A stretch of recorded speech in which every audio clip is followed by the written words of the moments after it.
Bueno, buenas tardes a todos, a todas, a todes. Muchísimas gracias por la invitación, por la oportunidad de estar acá de vuelta. Ya estuve en otra ocasión. Es muy conmovedor, como decían las compas, no solo todo el trabajo que se viene haciendo acá de memoria, la posibilidad de que hoy este sea un sitio donde hubo tanta muerte, que se pueda revitalizar proyectos comunitarios, sobre todo porque, bueno, sabemos que la desaparición forzada, el terrorismo estatal, la tortura no aconteció solo fronteras dentro de Chile, ¿no? Semanas atrás nomás, en noviembre del 2025, se cumplieron 50 años del Plan Cóndor, digamos, ¿no? Del inicio, si ustedes quieren, si bien tiene antecedentes, sabemos que no arrancó en 1975, pero sí con fuerza se desplegó a nivel regional, fundamentalmente en el Cono Sur. Y además involucró la desaparición conjunta de compas, particularmente de Chile, de Argentina, en territorio paraguayo. Entonces, venimos no solo de una lucha por memoria en contra de la impunidad a nivel regional, sino que dentro de poquitos meses en Argentina se van a cumplir 50 años del golpe de Estado, el 24 de marzo. En un contexto de un gobierno ultraderechista que tiene una vicepresidenta que ha construido un centro de abogados y abogadas que defienden torturadores, represores, condenados por el terrorismo estatal, ¿no? Ella misma ha ido a visitar en numerosas ocasiones a Videla, bueno, a los referentes máximos del terrorismo estatal. Digo, para dimensionar un poco en qué contexto estamos en Argentina. En lo personal, yo soy de un barrio en Lanús en donde hoy, a pesar de existir todo un complejo, digamos, de centros clandestinos de detención que se conoce como el complejo CAMPS, no hay un solo sitio de memoria. Y estamos peleando justamente porque se desafecte una comisaría, la comisaría tercera de Valentina Alsina, el barrio donde yo me crié, estoy viviendo mi familia, que al día de hoy esa comisaría sigue en actividad. A diferencia quizás de lo que acontece acá, es una comisaría muy emblemática porque por ahí pasaron muchísimos detenidos desaparecidos, entre ellos los pibes y las pibas de la noche de los lápices, para que se den una idea. También Pablo Míguez, es el hermano además de una muy amiga, actualmente historiadora, Ceci Míguez, que es un caso muy emblemático porque era un pibe muy pequeño que pasó por diferentes centros de detención y terminan arrojándolo al río La Plata. Hoy hay en el río La Plata un monumento a Pablo Míguez, un caso muy ejemplificador. Incluso los torturadores sabían bien qué hacer, bueno, lo terminan empalando y lo desaparecen, ¿no? Lo arrojan al río. Y bueno, esa comisaría estamos exigiendo que se desafecte, lo mismo a poquitos metros, un lugar que fue también un centro clandestino, Campomar se llama, fue ocupado por el ejército, hoy tiene como 2 hectáreas y bueno, es una pelea que venimos dando para que al menos en Lanús exista un sitio de memoria. Fueron cientos los desaparecidos y desaparecidas en Lanús, fundamentalmente obreros, porque Lanús es un territorio industrial, digamos, ¿no? Que supo tener mucha combatividad, historia. Ahora, hace poco se cumplió también los 50 años del copamiento, el intento de copamiento de Monte Chingolo, que también era una tragedia, más de 100 compañeros y compañeras caídos del PRTR, más de la mitad de ellos fusilados después de haberse rendido, varios desaparecidos. Bueno, lo comento, sé que es muy trágico, pero tiene que ver con esta disputa por la memoria en donde las ultraderechas justamente no solo proponen un proyecto de futuro que conecta incluso, ¿no?, con los malestares, con las frustraciones de parte de los sectores populares, sino que al mismo tiempo disputan el sentido del pasado, ¿no? El sentido no solo en un corto plazo, en el caso por ejemplo de Milei, lo que significó el menemismo, una apología abierta, ¿no?, de esa coyuntura tan trágica de neoliberalización, de privatización, de represión brutal, sino de una memoria histórica de mediana y larga duración.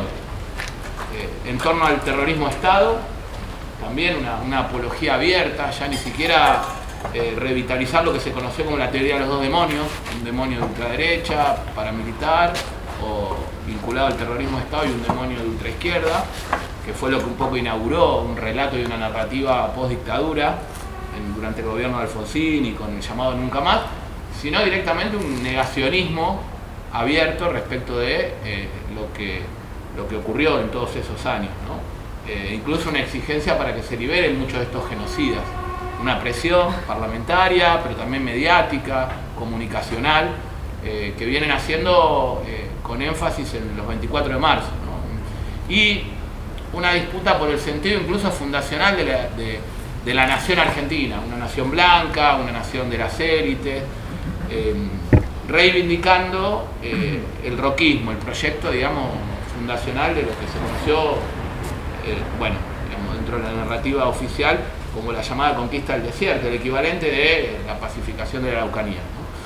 Bueno, esa reivindicación de todo el triunfalismo roquista está muy presente, a tal punto que en la Casa de Gobierno Milei quitó un montón de referencias que había fundamentalmente de mujeres en un salón, pero también de ciertos próceres, y repuso allí desde Arroca hasta el último referente, que es Carlos Menem, para que se den una idea, ¿no? Digamos. Entonces, para no subestimar cómo las ultraderechas también están tratando de repensar, proponer una narrativa histórica que conecta los primeros desaparecidos y desaparecidas, que decimos son los pueblos indígenas, lo que hoy llamamos Argentina, hasta los 30.000 detenidos desaparecidos, ¿no?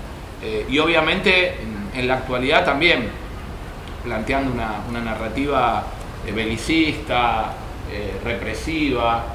Entonces, no tenemos tanto tiempo, pero bueno, para plantear algunas cuestiones, recién veníamos charlando un poco con Gonzalo, con Claudio. Yo lo que percibo y sé que el territorio, la realidad, el contexto es muy distinto, pero nos preocupa, y no lo digo solo a nivel personal, veníamos conversando en estos días con otros compas, un escenario en donde desde el activismo se interpreta o se lee a un CAS como alguien que no va a poder avanzar mucho, que va a hacer algunas transformaciones, pero que no es el equivalente a un Milei. Y bueno, ahora podemos comentar algunas de las cuestiones que está planteando Milei. Claro, varias de ellas tienen que ver con un contexto privatista o neoliberal que ya rige aquí, ¿no? El contexto, bueno, de la transición, entre muchas comillas, ¿no? Y la instauración del neoliberalismo después de todo lo que implicó el pinochetismo, con una constitución que sabemos que ni siquiera pudo ser modificada. Bueno, en fin, el escenario es distinto, pero al mismo tiempo estamos en una coyuntura global de una oleada ultraderechista que no reconoce fronteras. Y una ultraderecha también que ha corrido un poco los límites de lo decible y también de lo que puede realizar. Estoy pensando en el trumpismo con la invasión y el secuestro, digamos, de Maduro, más allá de cómo caractericemos, ¿no?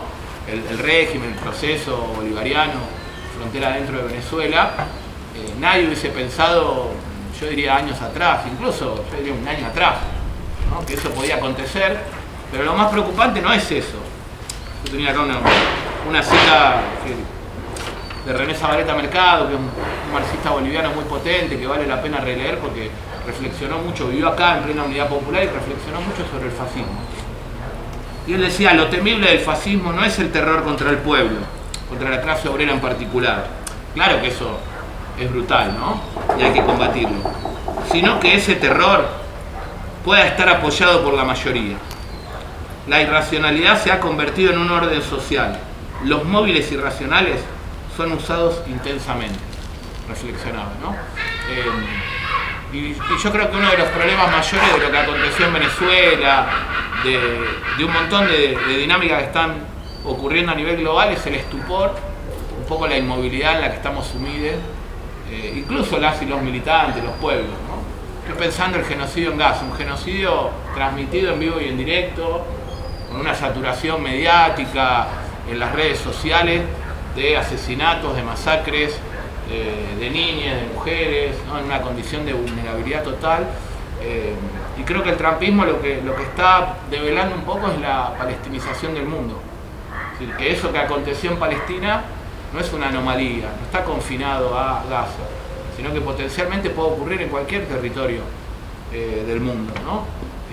Y un poco lo de Venezuela yo creo que es un salto cualitativo en ese sentido, ¿no? De lo que es capaz de hacer esta ultraderecha, que es una ultraderecha desembosada. Milei dice a los zurdos hay que hacerlo mierda y efectivamente hace todo lo posible por hacer mierda al zurdaje, al colectivismo, en todas sus expresiones. Dice que, qué sé yo, que los jubilados son unos infiltrados zurdos que hay que reprimir, y van y lo reprimen cada miércoles, ¿no? sin ninguna moderación o ambigüedad. Dice que CONICET hay que desguazarlo, que las universidades públicas tienen que privatizarse, e intenta avanzar en ese sentido, ¿no? Y lo mismo pasa con los hospitales públicos, en fin, con la salud. Entonces, como primer cuestión clave, pensaba, ¿no? Estas ultraderechas disputan el pasado, tratan de, si algo tienen como objetivo clave, es producir una derrota estratégica. Yo no quiero, bueno, quizá un poco provocativo, pero me parece que más allá de la figura de Maduro, más allá de, insisto, cómo caractericemos lo que viene sucediendo en Venezuela, es casi un equivalente a lo que aconteció con Salvador Allende, que quizá en el momento se pensaba como un acontecimiento grave, delicado, ¿no? De interrupción, producto del golpe de un proceso muy valioso como el de la Unidad Popular, pero que retrospectivamente hoy, si lo leemos en términos de qué inaugura el golpe de Estado, y yo digo el 11 de septiembre de 1973, se abre una gran contrarrevolución a escala planetaria, un gran proceso de imposición del neoliberalismo y de derrota popular que trasciende al territorio chileno. Entonces, me parece que lo que aconteció en Venezuela hay que poder leerlo, o lo que aconteció en Gaza, como mojones de un nuevo ciclo a escala global, un quiebre,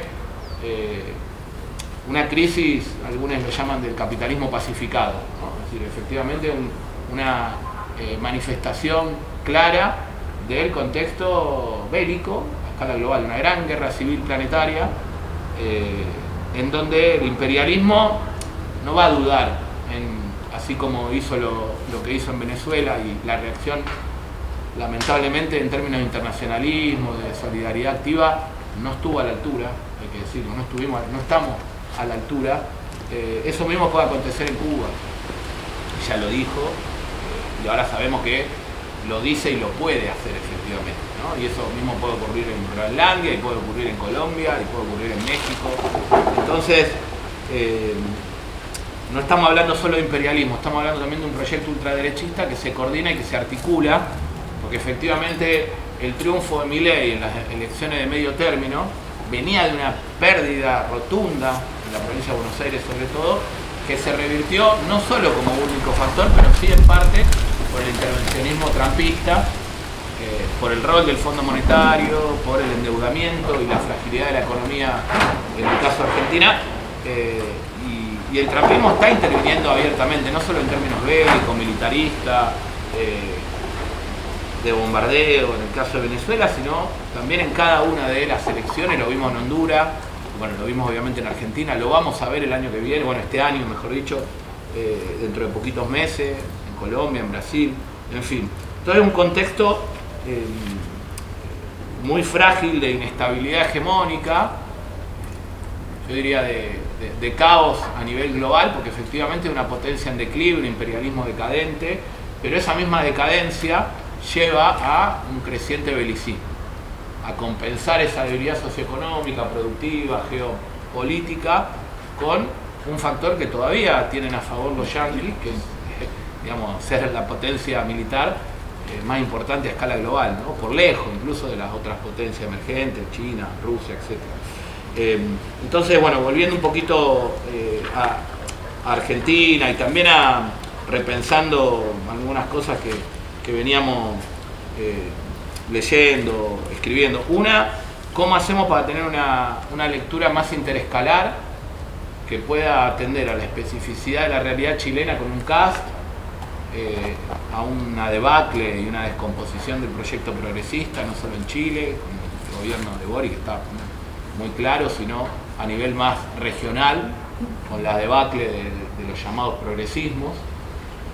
Yo creo que el gobierno de Alberto Fernández, Cristina Fernández, pavimentó en buena medida el camino al triunfo de la derecha, no fue el factor único ni exclusivo.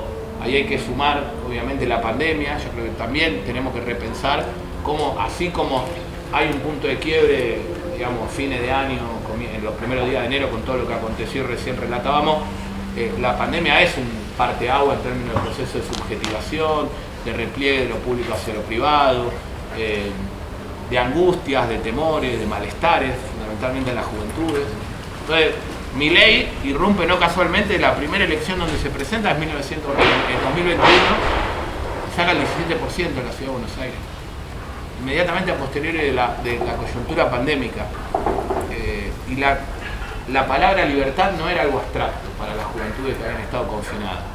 La palabra libertad lograron conectarla con ansias de autonomía, con necesidad de romper con ese confinamiento, con una libertad ambivalente del emprendedurismo neoliberal que ha proliferado al calor del capitalismo de plataforma, de la uberización, del trabajo. Entonces hay un montón de factores culturales, un poco ahí para incorporar algunas claves gramscianas también, que sé que, bueno, acá la asociación, la Pajarilla, Monovar y Escompa vienen trabajando. Me parece que una cuestión a dilucidar en estas ultraderechas es cuánto tienen de contingente y cuánto de estructural. Gramsci decía cuánto de orgánico y cuánto de ocasional. Un Milei irrumpiendo histriónicamente y logrando capilaridad y cierto consenso electoral puede ser ocasional, pero el mileísmo, la ultraderecha, los valores, digamos, que expresan, yo no creo que sean ocasionales. Y ese es el debate también con el bolsonarismo. Decimos, el bolsonarismo no se reduce a la figura de Jair Bolsonaro, de hecho está en cana Jair Bolsonaro, pero el bolsonarismo no va a declinar como expresión ultraderechista, como simbiosis y posibilidad de ensamblar matrices discursivas, afectividades, militarización, antiintelectualismo evangélico, teología de la prosperidad, en fin, podemos pensar un montón de dinámicas que convergen y hacen posible que Jair Bolsonaro capitalice ese malestar, ese descontento, pero también un montón de reestructuraciones o metamorfosis de la propia sociedad brasileña y raíces punitivistas, racistas muy profundas, ¿no? El último país del mundo en erradicar la esclavitud. Entonces, y además uno de los países, hablando de terrorismo estatal, con una dictadura muy prolongada. Estamos hablando de casi 20 años. No están siquiera juzgados. Fíjense que la primera vez que condenan a militares es ahora por el asalto al Plan Alto y la desestabilización, el no reconocimiento electoral por parte de Bolsonaro, ¿no? Pero no están juzgados siquiera al día de hoy las cúpulas que estuvieron durante 20 años ejerciendo el terrorismo, la dictadura en esa realidad. Entonces, ¿a qué voy con esto? Cada ultraderecha tiene obviamente su singularidad, responde a características y rasgos específicos. El nivel de virulencia en contra de lo público en Argentina de Milei es simétrico a la conquista histórica y a la lucha ardua que libramos para impedir que se privatice la educación, la salud, incluso la seguridad social, ¿no? O sea, acá hay una lucha enorme en contra de las AFP. Allá se logró restatizar las aseguradoras de fondo de pensión, ¿no? Y de jubilación.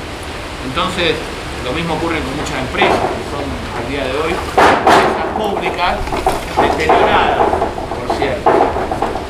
Yo creo que ahí hay otro elemento con el que conecta un poco el discurso de neoliberalización, que es que la salud está muy deteriorada en Argentina, la educación está muy deteriorada en Argentina, además de haberse descentralizado, ¿no? Ya no es, tenemos un ministerio sin escuelas en Argentina. Entonces, en todo caso, apelando a otro referente muy importante, que acá en Valpo yo creo que es un laboratorio de reflexión y de traducibilidad de Mariátegui. Mariátegui dijo en algún momento algo muy potente respecto del fascismo. ¿Qué le reconoció al fascismo? Que había logrado construir o hacer de un estado de ánimo un movimiento político. ¿Cuáles son esos estados de ánimo en términos de frustraciones, de malestares, de temores, de odios, de miedos que las ultraderechas tienden a articular. Porque si algo tiene la ultraderecha, y también decía María Tegui, no hay un programa coherente del fascismo, pero eso no es una debilidad. Quizás esa ambigüedad, esa plasticidad, ¿no? Le permite tener una capacidad de ensamblaje, ¿no? Fusionismo lo llaman algunos, en clave de articular matrices discursivas, intereses o malestares que pueden ser opuestos desde una perspectiva racional, pero que en términos de emotividad, en términos de afectividades, no solo de afecto, sino de qué nos afecta, en términos de frustraciones, malestares, temores, pueden articularse y pueden confluir en un mismo proyecto. Por eso creo que también las ultraderechas no solo son conservadoras, nos quedamos cortos si las pensamos, o cortas si pensamos solo a las ultraderechas en términos conservadores, vienen también a transformar, vienen a reconstruir, vienen a rehacer. Y eso es lo más peligroso de todo. ¿Por qué? Voy a ser provocador. Yo creo que Milei en las elecciones tuvo un discurso más radical y rupturista que las izquierdas y que el progresismo. Por ejemplo, el peronismo miraba hacia atrás, proponía volver a una especie de pasado, ¿no? Glorioso, o por lo menos mejor respecto a ese presente tan angustiante que se estaba viviendo. Entonces, si los progresismos y las izquierdas miran meramente al pasado o caen en una especie de defensismo conservador, y la ultraderecha proponen un proyecto de futuro que nos puede parecer nefasto, regresivo, pero finalmente tiene una capacidad de imaginación política de la que carecen por lo general la izquierda, los movimientos, las organizaciones, carecemos, ¿no? Me parece que ese es otro elemento a tener en cuenta, ¿no? ¿Qué proyecto de vida estamos construyendo o queremos convidar o queremos construir en conjunto con el resto de las comunidades, los sectores populares, las y los migrantes, en fin? Me parece que ahí hay un elemento importante, ¿no? Que es atender a que las ultraderechas también vienen a intentar superar una crisis, la podemos llamar orgánica, civilizatoria, multidimensional, policrisis, hay un montón de formas de adjetivarla.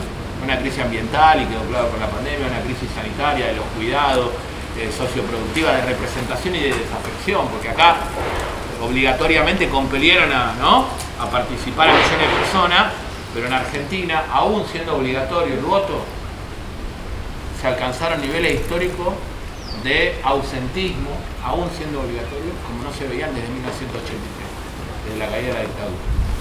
Entonces esa desafección trasciende incluso el carácter no obligatorio. Hay deseos, hay ansias de poder superar esa crisis.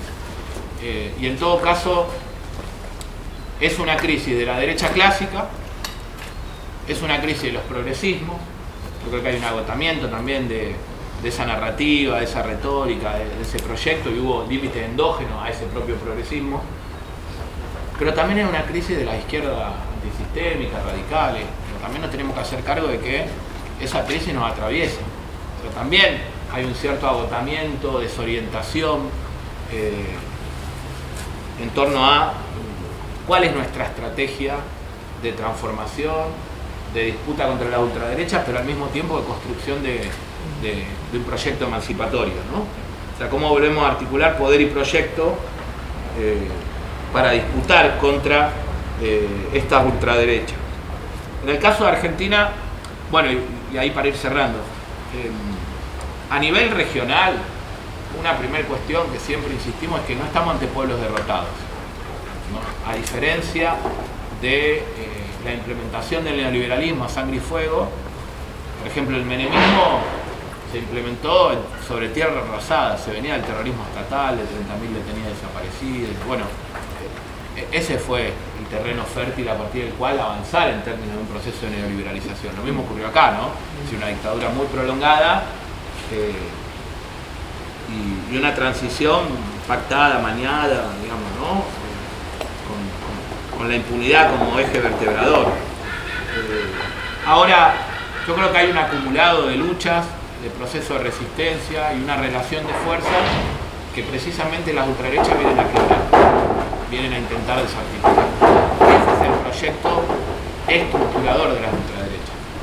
Más que un proyecto económico, un proyecto de batalla cultural, es derrotar a pueblos que aún hoy resisten, se movilizan, tienen capacidad organizativa, han puesto frenos a lógicas de la liberalización, ¿no?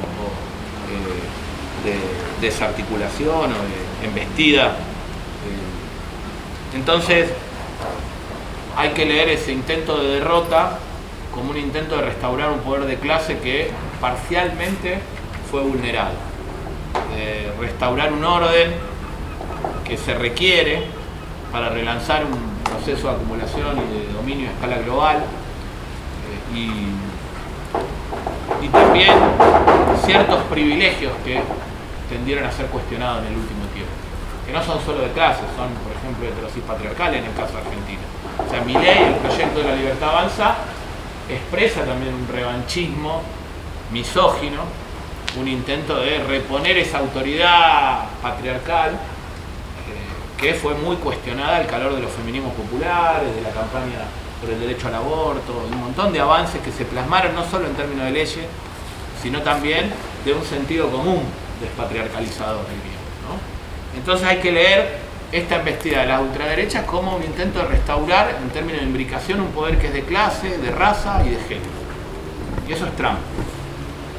Las élites blancas, racistas, la familia nuclear, ¿no? En fin, ahí hay un montón de cuestiones para atender. Por una cuestión de tiempo, diría 2 o 3 ejes que por lo menos vertebran en Argentina las luchas y que creo que también son importantes a nivel regional. Uno, evitar caer en el inmovilismo, en la desesperanza, en la resignación o el derrotismo.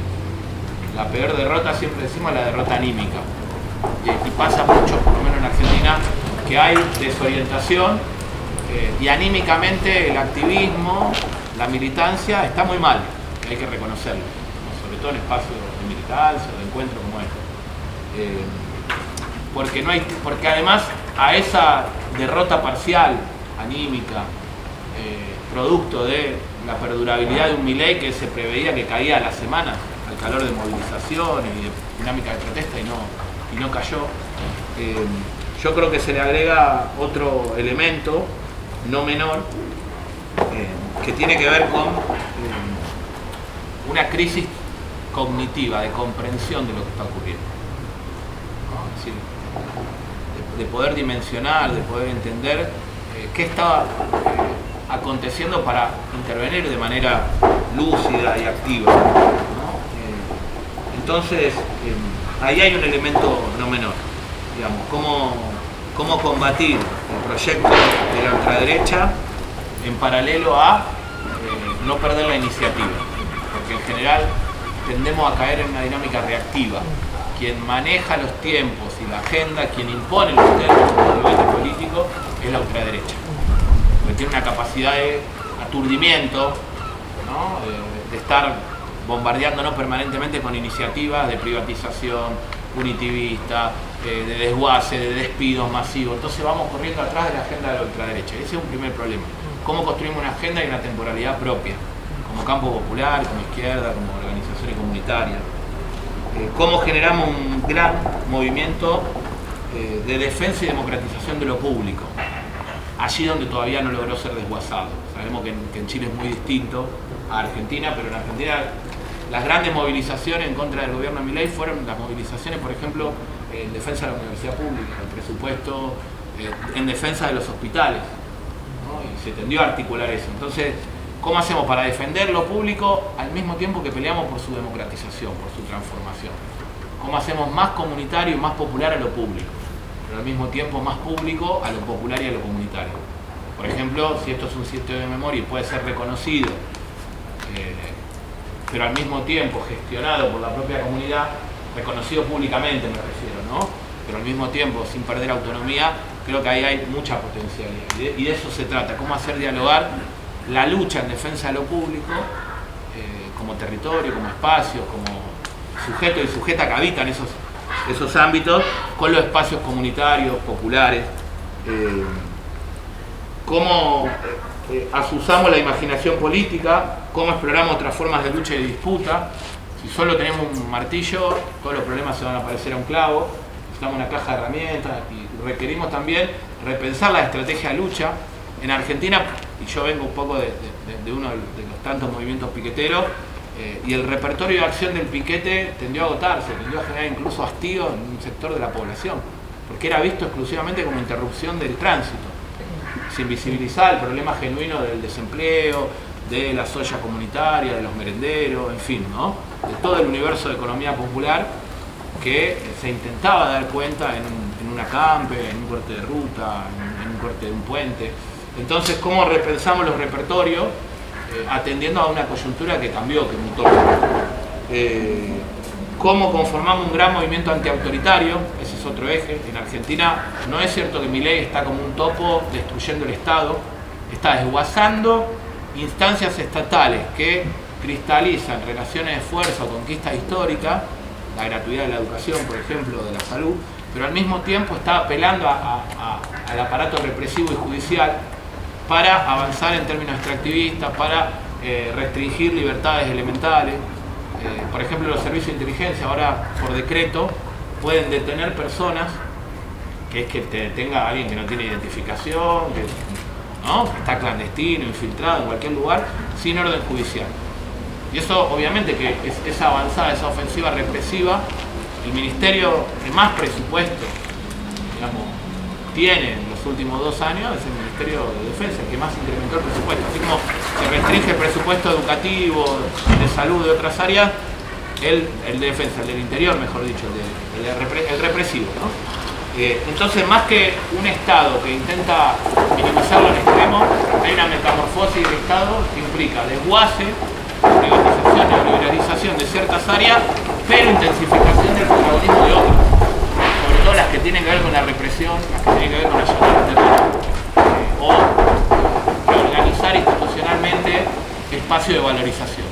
Ahí hay dentro la ley llamada base de Milei, el RIGI, que es un régimen de sanciones impositivas de otorgar un montón de privilegios a empresas vinculadas al extractivismo. Fundamentalmente cobre, que menciono, litio, problemáticas comunes, ¿no? Bien estratégico de un lado y del otro de la cordillera. Y el otro también es cómo apostamos a una formación integral. Me parece que son tiempos de encuentro. Ahí está Pato, con una compa con la que también venimos haciendo formación política, con una escuela itinerante. Y decimos, necesitamos unidad de acción, pero también unidad en la formación. Necesitamos poder encontrarnos, generar espacios como este, heterogéneos, plurales, para lograr potenciar espacios de reflexión, de análisis de esta coyuntura y también de iniciativas de lucha, ¿no?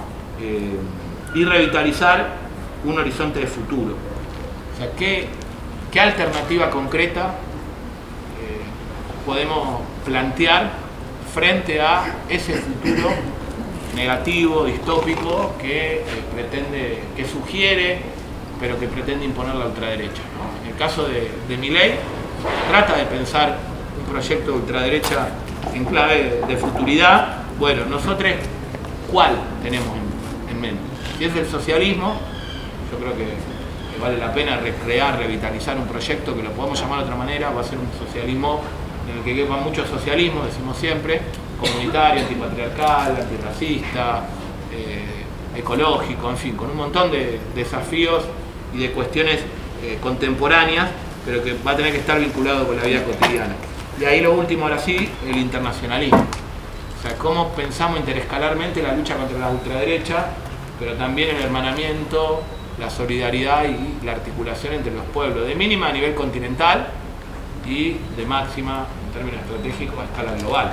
Porque muchos de los flagelos que padecemos, y un peligro no menor es que este multilateralismo centrífugo y este declive imperial yanqui redunde en una especie de neofeudalismo planetario, con imperios con sus zonas de influencia, y en nuestro caso volver a ser el patio trasero, ¿no?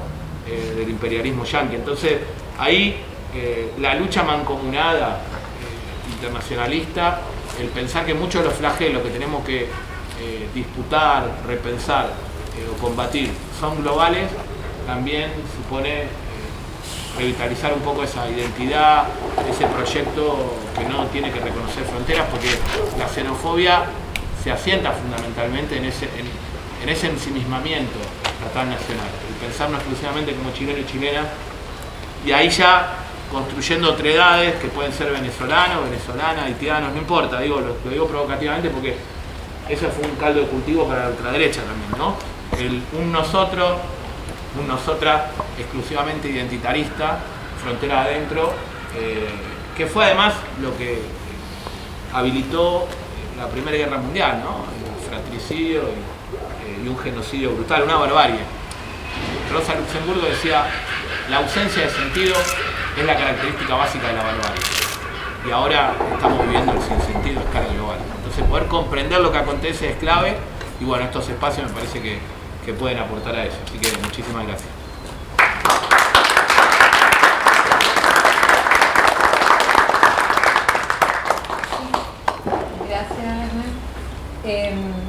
Gracias por tus palabras, porque además me hace mucho sentido mi nombre es Vani.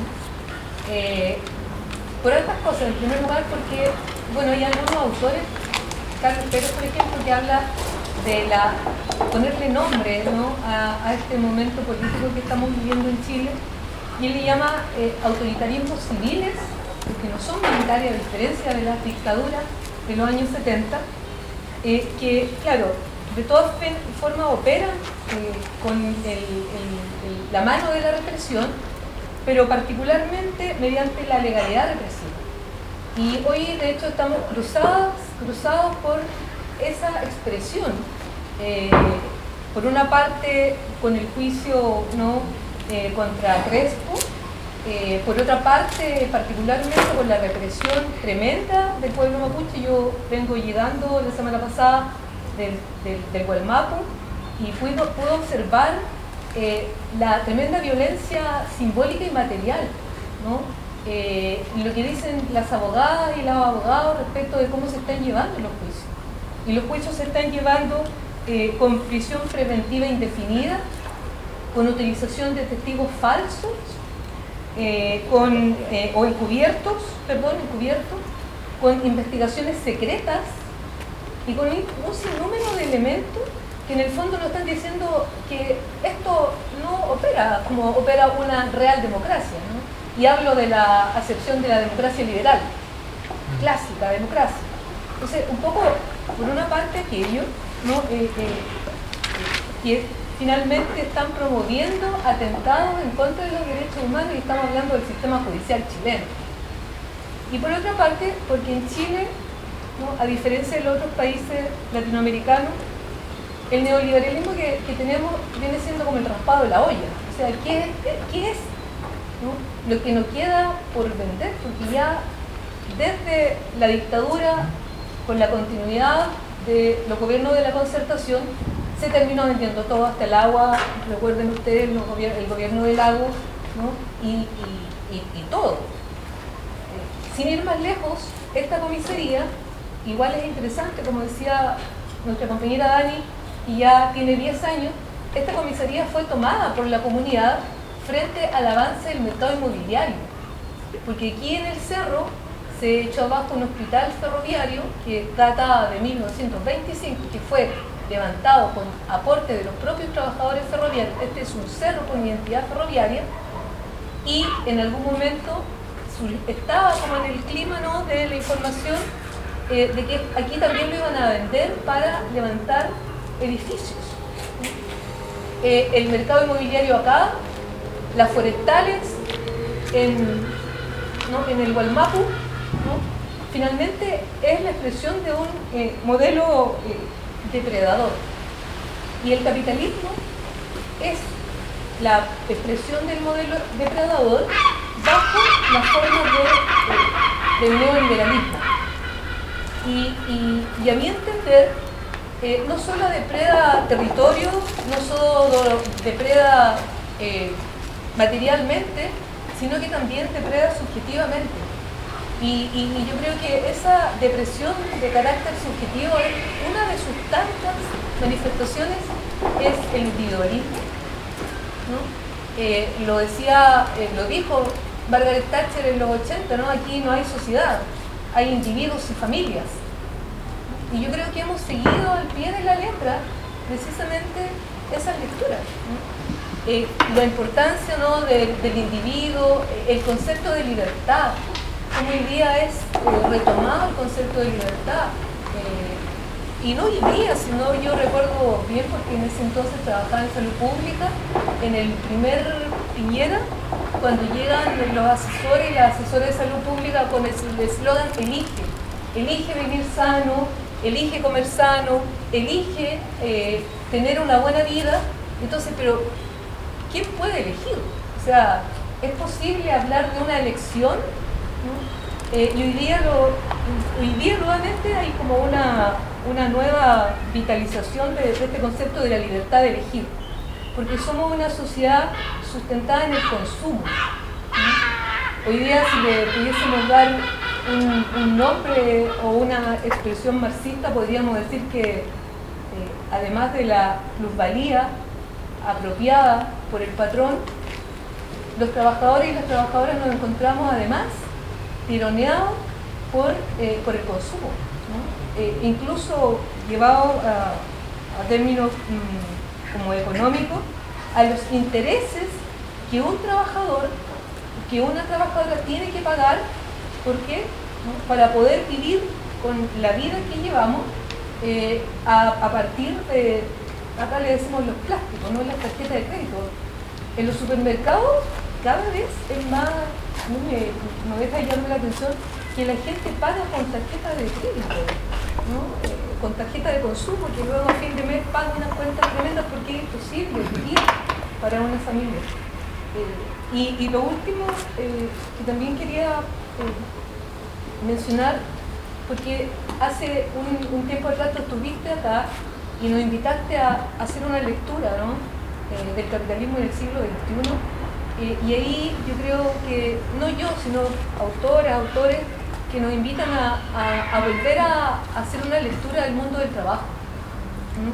Porque finalmente, ¿qué es lo que nos cruza?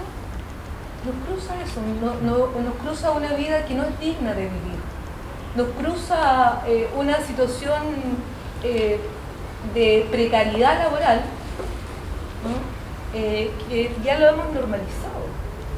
Yo hace 8 años soy profesora universitaria a honorarios, es decir, mi vida laboral termina en diciembre y empieza en marzo, ¿no?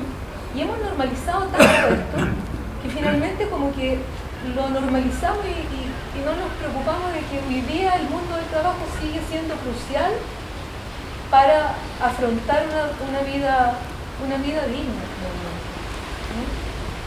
Y de hecho los problemas que hoy día enfrentamos en Chile con la salud mental, especialmente los jóvenes. Chile es el país que tiene el más alto porcentaje de depresión a nivel latinoamericano.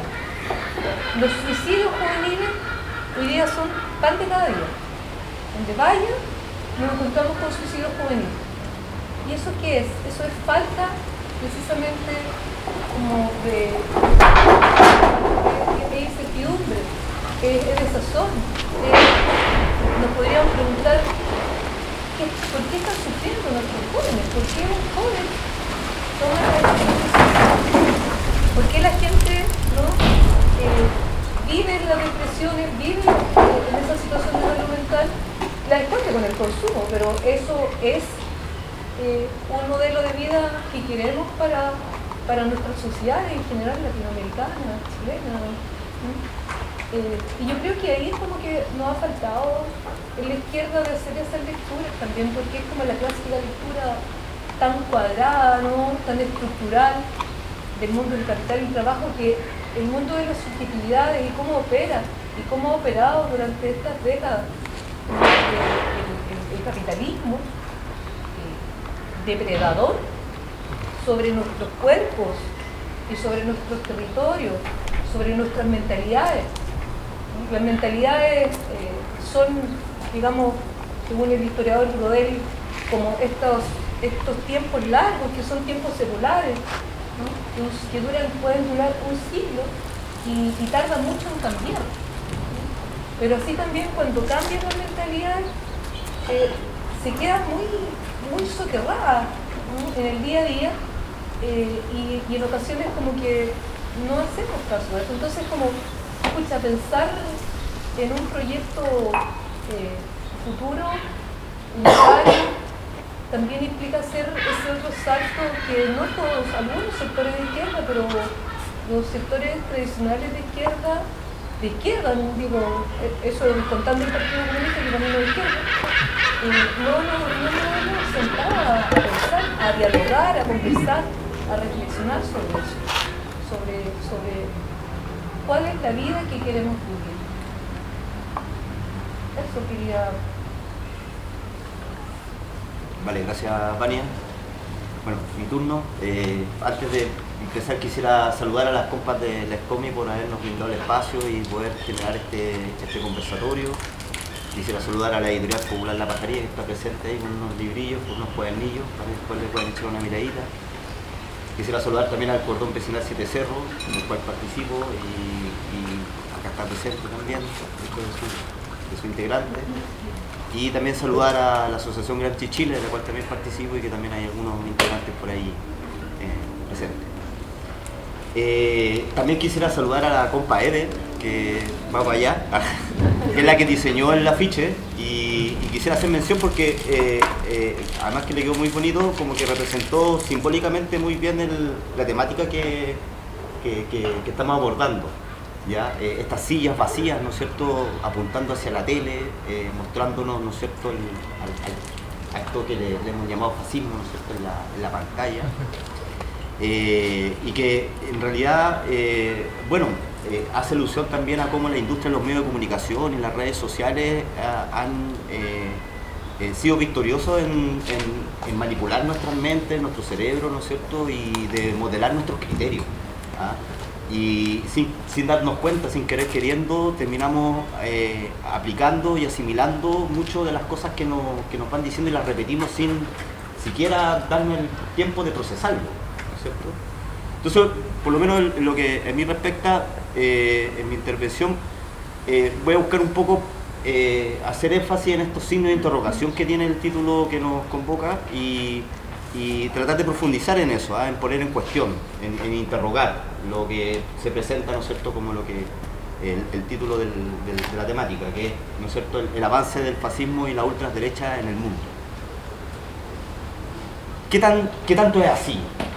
¿Qué tanto avance de este fascismo y de las ultraderechas está esparcida por el mundo? De repente nosotros, bajo esta lógica, ¿no es cierto?, de los medios de comunicación bastante occidentalista, pretendemos que todo lo que sucede en este hemisferio es como lo que sucede en el mundo, ¿no es cierto?, y lo asimilamos de esa forma. Y la verdad es que igual cabría preguntarse, bueno, ¿está sucediendo en todos lados? ¿O qué está sucediendo también en otras partes del mundo? Y yo quisiera detenerme en dos ejemplos nomás. Lo primero, ¿no es cierto?, el segundo país más poblado del mundo, China.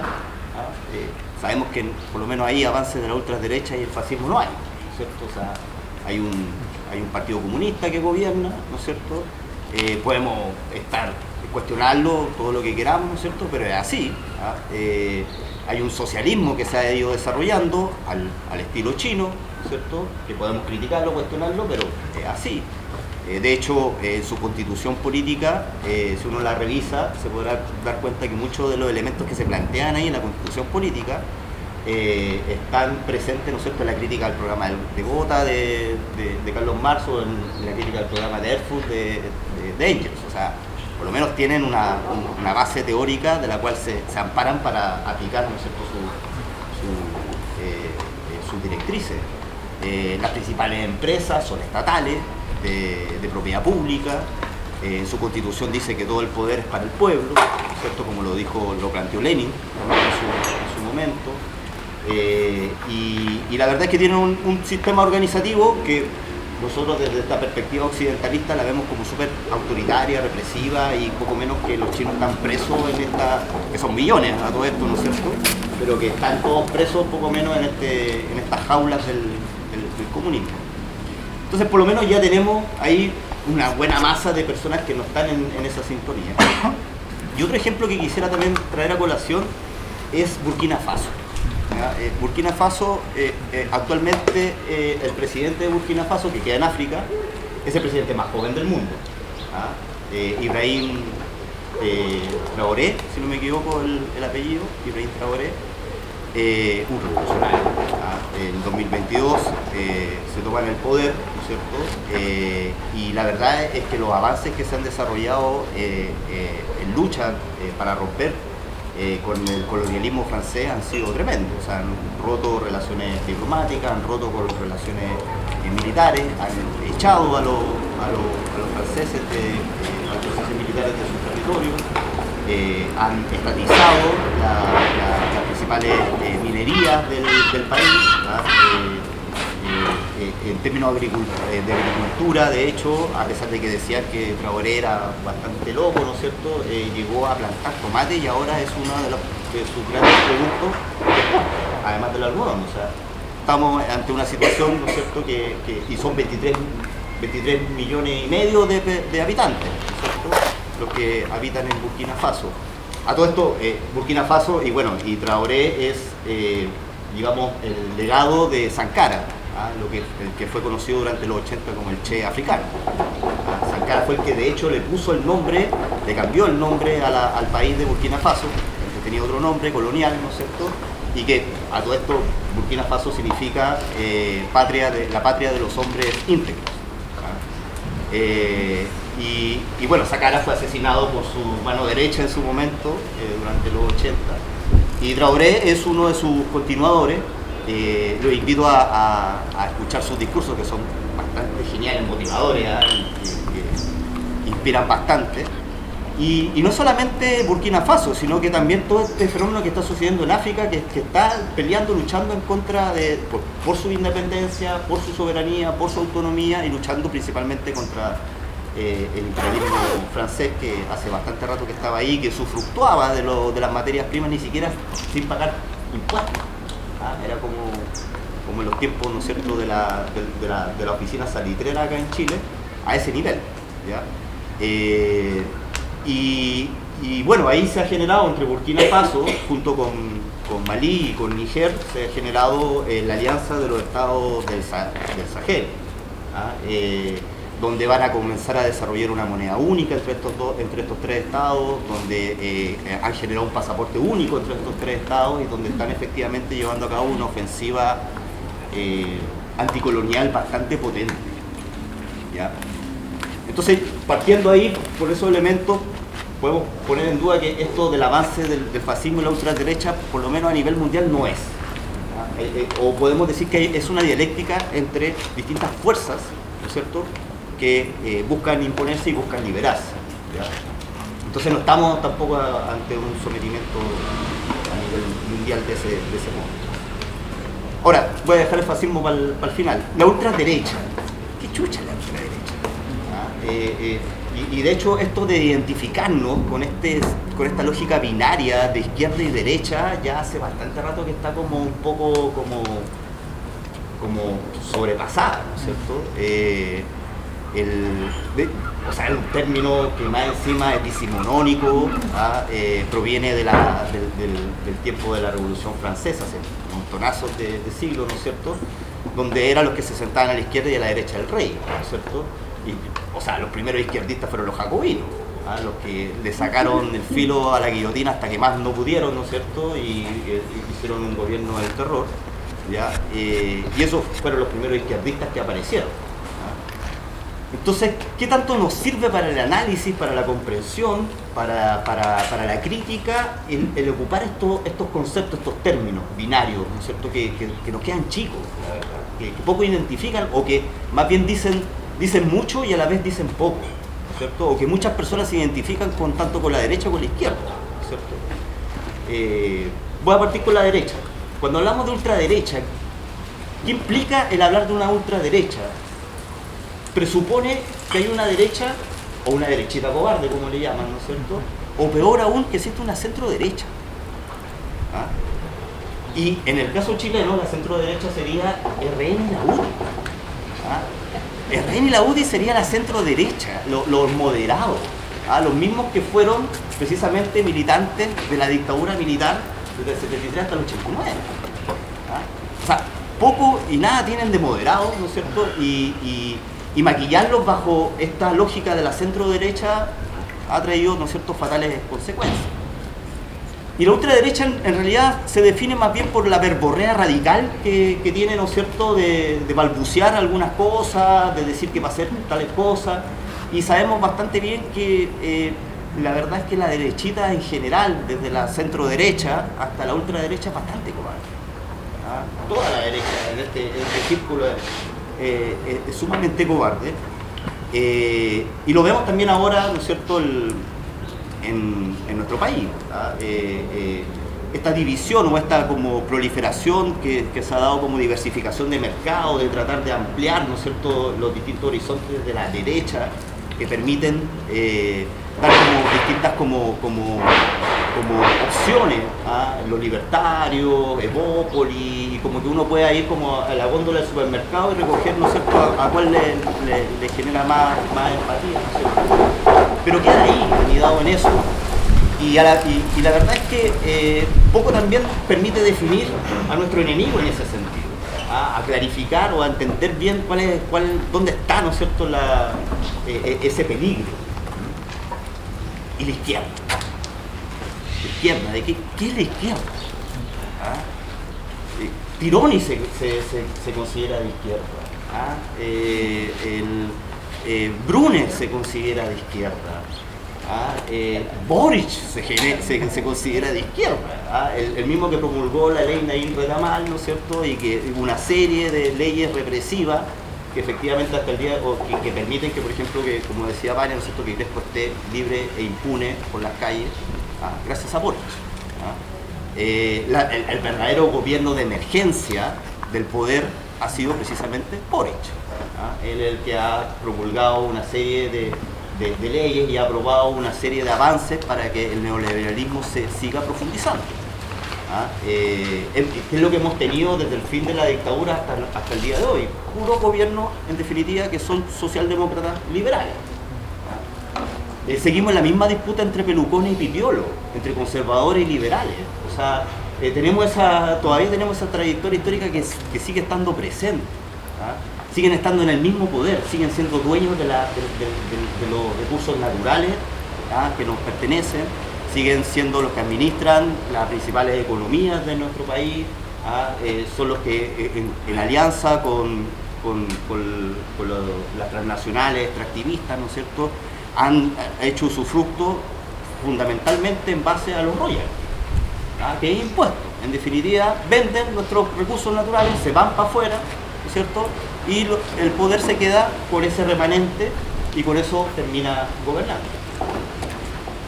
Entonces, la verdad es que pongo en cuestión, también para alimentar un poco el debate, que es la idea, ¿no es cierto?, de este conversatorio, que podamos conversar, dialogar, discutir, qué tanto nos sirve a nosotros, a nosotras, el ubicarnos, el situarnos en esta línea entre izquierda y derecha, que sobre todo las nuevas generaciones cada vez le es más distante, le es ajeno, no tienen esta cultura de la izquierda que en algún momento efectivamente fue útil, ¿no es cierto?, y que albergó a mucha gente que efectivamente resistió contra la dictadura y que hizo frente, ¿no es cierto?, que se batió contra los milicos, pero que ahorita ya no deja de tener sustancia.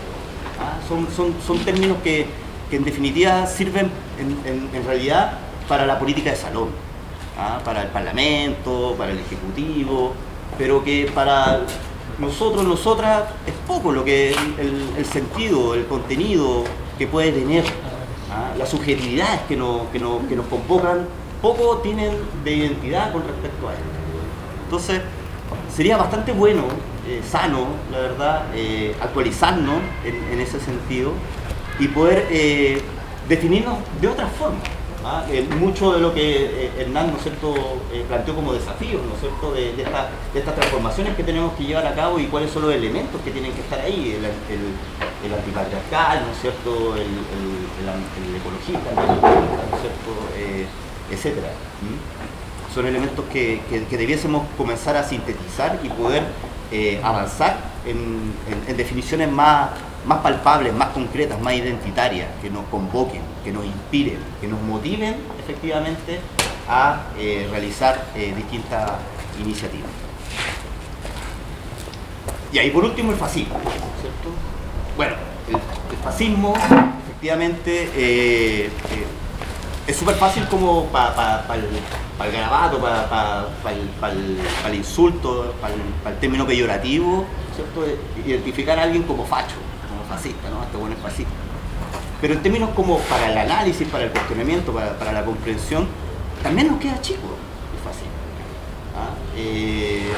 ¿Por qué? Porque el fascismo tuvo su momento histórico, ¿no es cierto?, representado en el movimiento de Mussolini en Italia, en el movimiento de Hitler en Alemania, en el movimiento, ¿no es cierto?, en Japón. Y podemos encontrar elementos efectivamente a lo largo de nuestra historia que tengan caracteres o que coincidan con elementos factores del fascismo, como lo tenemos nosotros en la dictadura de Pinochet, también con la dictadura de Franco, o en las dictaduras militares, ¿no es cierto?, brasileña, argentina. Podemos encontrar efectivamente elementos que coinciden con el fascismo. Pero nos sirve para poder identificar efectivamente el enemigo bajo ese término. ¿Es realmente fascista lo que está sucediendo, el fenómeno que estamos viendo, o es algo nuevo? Es algo que efectivamente en su mochila histórica trae consigo estas herramientas del fascismo, pero que se expresa y que opera política y económica y culturalmente de una forma diferente a lo que fue el fascismo histórico. Entonces, ¿qué es lo que hay? ¿Qué es lo que está sucediendo y que está sucediendo también hace un buen tiempo? ¿Será el avance efectivamente del fascismo o hay otro avance que es mucho más peligroso, que está mucho más latente y que lo estamos viviendo, ¿no es cierto?, sobre todo con mucha más intensidad en nuestros territorios el último tiempo? Y no me refiero con la elección de Kast, porque en realidad, bueno, eso lo podemos dejar para más adelante, pero el verdadero peligro de lo que está sucediendo aquí, que tiene efectivamente elementos de fascismo, ¿no es cierto?, pero que además tiene elementos novedosos, es el imperialismo yanqui. El imperialismo yanqui es lo que está avanzando. Él hace rato que tiene una injerencia y un intervencionismo en los distintos territorios latinoamericanos, fundamentalmente. Muy de acuerdo también con lo que plantea Hernán, ¿no es cierto?, de este imperialismo que está en declive. Y bueno, claro, un imperialismo gigante, ¿no es cierto?, que está en declive, cuesta que se desmorone, pero efectivamente está en declive y esto es la expresión de ese declive, ¿no es cierto?, su intervención militarista. Ha intervenido en Honduras, ha intervenido en Argentina, ha intervenido acá en Chile. Si Kast es presidente, es gracias al imperialismo yanqui, por la intervención y la injerencia que han desarrollado fundamentalmente. Kast, antes de que, siempre ha sido candidato, ¿no es cierto?, durante el gobierno de Boris, viajó como un par de veces a Estados Unidos a juntarse con estas mismas personas que generaron, ¿no es cierto?, los documentos de Santa Fe, el 1, el 2 y el 3, ¿no es cierto?, que rigen a los gobiernos estadounidenses y cómo tienen que operar bajo Latinoamérica. Y el embajador de Estados Unidos, ustedes pueden ver, ¿no es cierto?, toda la performance que ha tenido el último tiempo, de intervencionismo claramente, amenazante más encima, ¿no es cierto? Y eso se ha dado en distintos países, interviniendo, y bueno, con el secuestro, ¿no es cierto?, de Maduro, que en buena medida ese objetivo militar no es tanto Venezuela. Ahí nos dimos cuenta, el cartel de los soles se le baja, lo importante es el petróleo, ¿no es cierto? Pero ¿a dónde están apuntando esos misiles? Fundamentalmente están apuntando hacia una isla, ese pequeño territorio, ¿no es cierto?, que resiste ahora y siempre al invasor, que es Cuba. ¿Qué ganancia sería para un presidente, ¿no es cierto?, de Estados Unidos derrocar a Cuba? ¿Qué implicancia tiene derrocar a Cuba, a la Cuba revolucionaria, ¿no es cierto?, que tanto inspiró a unas centenares y miles de generaciones, ¿no es cierto?, a llevar a cabo revoluciones, y que se fueron desarrollando en América Latina? O sea, la importancia estratégica de Cuba no solamente es importante para el tema propagandístico, de que yo, a pesar de todos los presidentes que pasaron, ¿no es cierto?, y que conoció Fidel Castro, y no pudieron derrocarlo, ahora vengo yo, aquí las traigo pipas, ¿no es cierto?, y lo derroco. O sea, sería pero fenomenal dentro de su hazaña. pero sería sumamente perjudicial para los pueblos latinoamericanos. No puede caer, porque Cuba ha sido el faro de revoluciones en América Latina fundamentalmente, y en el mundo también. África le debe muchísimo también a muchos internacionalistas cubanos a través de la Operación Carlota, ¿no es cierto?, que dieron su vida, ¿no es cierto?, y que combatieron contra el colonialismo y el imperialismo europeo. Entonces, ese es el gran peligro que estamos viviendo en estos momentos. O sea, es tanto el nivel, o sea, imagínense si por ejemplo, los mayas, los aztecas, los mapuches hubiesen tenido, ¿no es cierto?, internet y redes sociales y se hubieran dado cuenta que habían desembarcado los españoles, ¿no es cierto?, en Cuba, se hubiesen preparado, pero un montón, ¿no es cierto? Nosotros tenemos esa oportunidad. Están desembarcando, tienen todos sus buques, los principales y los más potentes, ¿no es cierto?, que, ojo, estaban en otro lado antes. Y estaban operando en otros océanos, en otros mares. Y dejaron de estarlo ahí. Si dejaron de estarlo ahí, también hay un motivo. No solamente el motivo de que se hayan trasladado acá, sino también haber desocupado esa zona. Es decir, no estamos solamente en una era que a través de esta crisis multidimensional se ha inaugurado, ¿no es cierto?, en la que antes era solamente el gran hegemone, era el imperialismo yanqui, sino que ahora hay otros imperios que también están disputando otros territorios y que se están repartiendo el globo. Me refiero al imperio ruso, me refiero al imperio chino principalmente. Y esa es la disputa que hay, ¿cierto? Y efectivamente los territorios que le corresponden al imperialismo yanqui están acá. Esta que se pretende ser la Roma americana, como decía José Martí, ¿no es cierto?, cuyo emperador Nerón tenemos, ¿no es cierto?, actualmente en la Casa Blanca en Washington, es el gran peligro que en estos momentos nos debe conmocionar, nos debe conmover y del cual nosotros debemos analizar fundamentalmente. Y que eso se traduce precisamente en esto que llamamos fascismos o ultraderechas.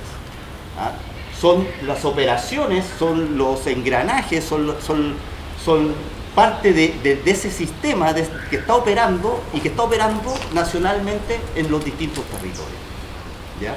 Es el gran peligro, pero además también, y quiero hacer alusión hace poquito, hace unos días atrás, salió una editorial del colectivo La Tiza, un colectivo cubano, de jóvenes, hombres, mujeres, bastante talentoso, que el título era algo así como estamos ante la era de los pueblos. Este es nuestro momento. Y este es el momento que tenemos, ¿no es cierto? Y nos tocó, mala cueva o con suerte, tal vez algunos dirían, nos tocó efectivamente que esta es la era de los pueblos, efectivamente de llevar a cabo un proceso, ¿no es cierto?, de unidad, de internacionalismo, ¿no es cierto?, que trasciende la frontera.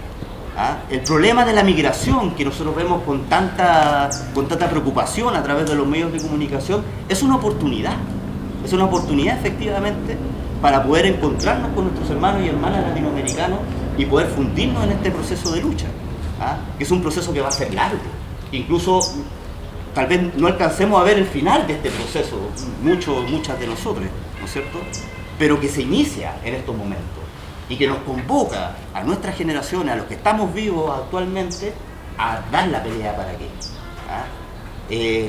Si no damos ahora la pelea, si no somos capaces de atrevernos a luchar con respecto a eso, a provocar y transformar, vamos a quedar, ¿no es cierto?, sumisos en este imperialismo yanqui. Gramsci ocupa un término que se llama revolución pasiva. La revolución pasiva lo plantea Gramsci como aquella estrategia que tiene el poder para revolucionar sin revolucionar nada, para cambiar sin cambiar nada, para restaurar, ¿cierto?, para impedir que los pueblos hagan revoluciones. Y precisamente es lo que nosotros hemos vivido desde el 90 o del 73 en adelante. No hemos dejado de vivir en una serie, en una cadena de revoluciones pasivas, desde Pinochet, desde Elwin, Lagos, Boric y ahora con Kast. Porque el punto más alto que hemos tenido como pueblo chileno ha sido precisamente la unidad popular. Y de ahí no hemos vuelto. y lo que hemos tenido es la implantación de un neoliberalismo salvaje, depredador, como decía Baña, ¿no es cierto?, que efectivamente uno de sus principales valores está en el individualismo. Hace poco salió un estudio, ayer, ¿no es cierto?, un estudio que hizo la Católica en conjunto con no sé qué otra universidad, que plantea que el 60%, ¿no es cierto?, de las generaciones jóvenes de nuestro país están sumamente individualizadas, y que el individualismo es precisamente su gran bandera, ¿no es cierto?, de inspiración. Cuando lo colectivo, lo comunitario, sabemos, los que estamos acá, sabemos lo importante que es lo colectivo y lo comunitario para hacer frente a este tipo de lucha, y también para poder desarrollar seguridad, una vida digna, una vida plena, ser felices, ¿no es cierto? Es única y exclusivamente a través de estos espacios colectivos, en estos espacios comunitarios. Suena tal vez como un poco utópico plantearlo, ¿no es cierto? Pero es esa oportunidad también. Este imperialismo yanqui está en un declive, efectivamente se viene una arremetida militar muy potente, y tenemos que prepararnos para eso. Y solamente la organización, la colectividad, la vida comunitaria de nuestros territorios nos va a dar la posibilidad de defensa, pero también de avance. De consolidar avances, de poder llevar a cabo transformaciones necesarias y muy, muy importantes que tenemos que llevar a cabo en nuestros días. Es decir, ante el imperialismo yanqui, ¿no es cierto?, ante la arremetida y el avance de lo que esto que llamamos o fascismos o ultraderechas o como quieran, ¿no es cierto?, denominarla, la única opción que tenemos es la revolución, la transformación radical de nuestras vidas en base a la colectividad, en base a lo comunitario. Lamento a aquellos que tal vez se ilusionaron en algún momento, ¿no es cierto?, con el gobierno de Boric, o que tal vez se ilusionaron con el proceso constituyente, que no tuvo nada de constituyente, pero todo eso ha sido masticado y operado, ¿no es cierto?, desde los engranajes del poder. Boric es una mutación, es un hijo del poder. Y que fue bastante mateo en su gobierno. Y efectivamente viene con una arremetida potente, habrá que hacerle frente, pero ojo, o sea, tenemos la piel bastante curtida con respecto a represiones, brutalidad, ¿no es cierto?, injusticia, tribunales que no hacen justicia, políticos que no están ni ahí con las necesidades de la grande mayoría. O sea, ya estamos, en ese sentido, estamos bastante curtidos. Han vendido todas nuestras riquezas naturales a lo largo de todas estas décadas. ¿Qué más podría hacer caso? Recortando un poco el presupuesto de aquí, que allá, algunas personas van a quedar cesantes, sí. Pero con la cantidad de cesantes que habemos, ¿no es cierto?, que hay en este país, no hace tanta la cuota que va a alcanzar a impulsar o a profundizar en tan solo 4 años. Y claro, hay ciertas particularidades. El mideísmo, por ejemplo, en Argentina ha pegado bastante fuerte, el bolsonarismo en Brasil. Acá es difícil que haya un castismo. De hecho, uno lo ve, por ejemplo, cuando ganó las elecciones, no hubo masas desbordadas en las calles, en las principales plazas de las grandes ciudades, ¿no es cierto?, celebrando y victoriando porque ganó Kast. Lo vimos en el barrio alto tocando la bocina con la banderita chilena para afuera, ¿no es cierto?, pasando rápido para que no le robaran la banderita, pero no más que eso. No es un movimiento de masas. Estamos ante, entonces, ¿qué sucede? Precisamente estamos ante una sociedad donde mayoritariamente el pensar, el criticar, el cuestionar no está siendo ejercido. Donde incluso un gobierno como el de Boric ha sido sumamente efectivo para inhibir la participación en la iniciativa de los populares, de los trabajadores, de los estudiantes. Ha sido una somnolencia, que es precisamente lo que planteaba Gramsci, que es uno de los éxitos que tiene una revolución pasiva: pasivizar a la población, a que no haga nada, que se quede tranquila, que se quede estúpidamente, ¿no es cierto?, sentada esperando a que resolver cada uno lo suyo, cuando en definitiva es en conjunto, colectivamente, donde resolvemos nuestros verdaderos problemas. Eso, muchas gracias.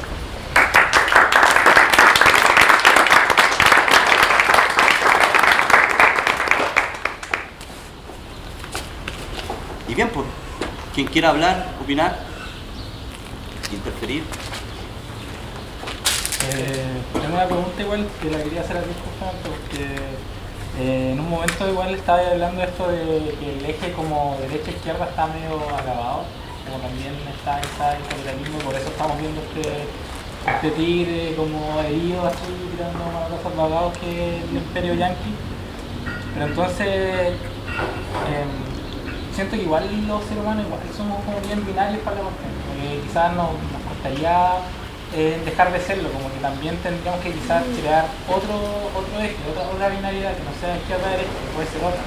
Y yo lo que estoy pensando que puede venir con esto de los pueblos y todo, es como un auge del soberanismo, como no una cuestión de ni siquiera una matriz tan económica como suele ser, o moral, porque está siendo más moral el liberalismo, el conservadurismo. Después la izquierda-derecha fue como algo más económico, están los marxistas de un lado, los libertarios del otro, de la escuela austriaca, qué sé yo. Pero, por ejemplo, quería leer un poco el tuit de Le Pen, que yo quedé para atrás, que Le Pen es la líder de la ultraderecha, entre comillas, porque eso, que chucha es la ultraderecha. ¿Es ultraderecha entonces Le Pen? Esa es otra pregunta, porque esto... Había 1000 razones para condenar al régimen de Nicolás Maduro, 2 puntos, comunista, oligárquico y autoritario. Había impuesto un manto de opresión a su pueblo durante demasiados años, hundiendo en la miseria a millones de venezolanos, cuando no los obligaba al exilio. Y esa es la primera parte esperable del evento.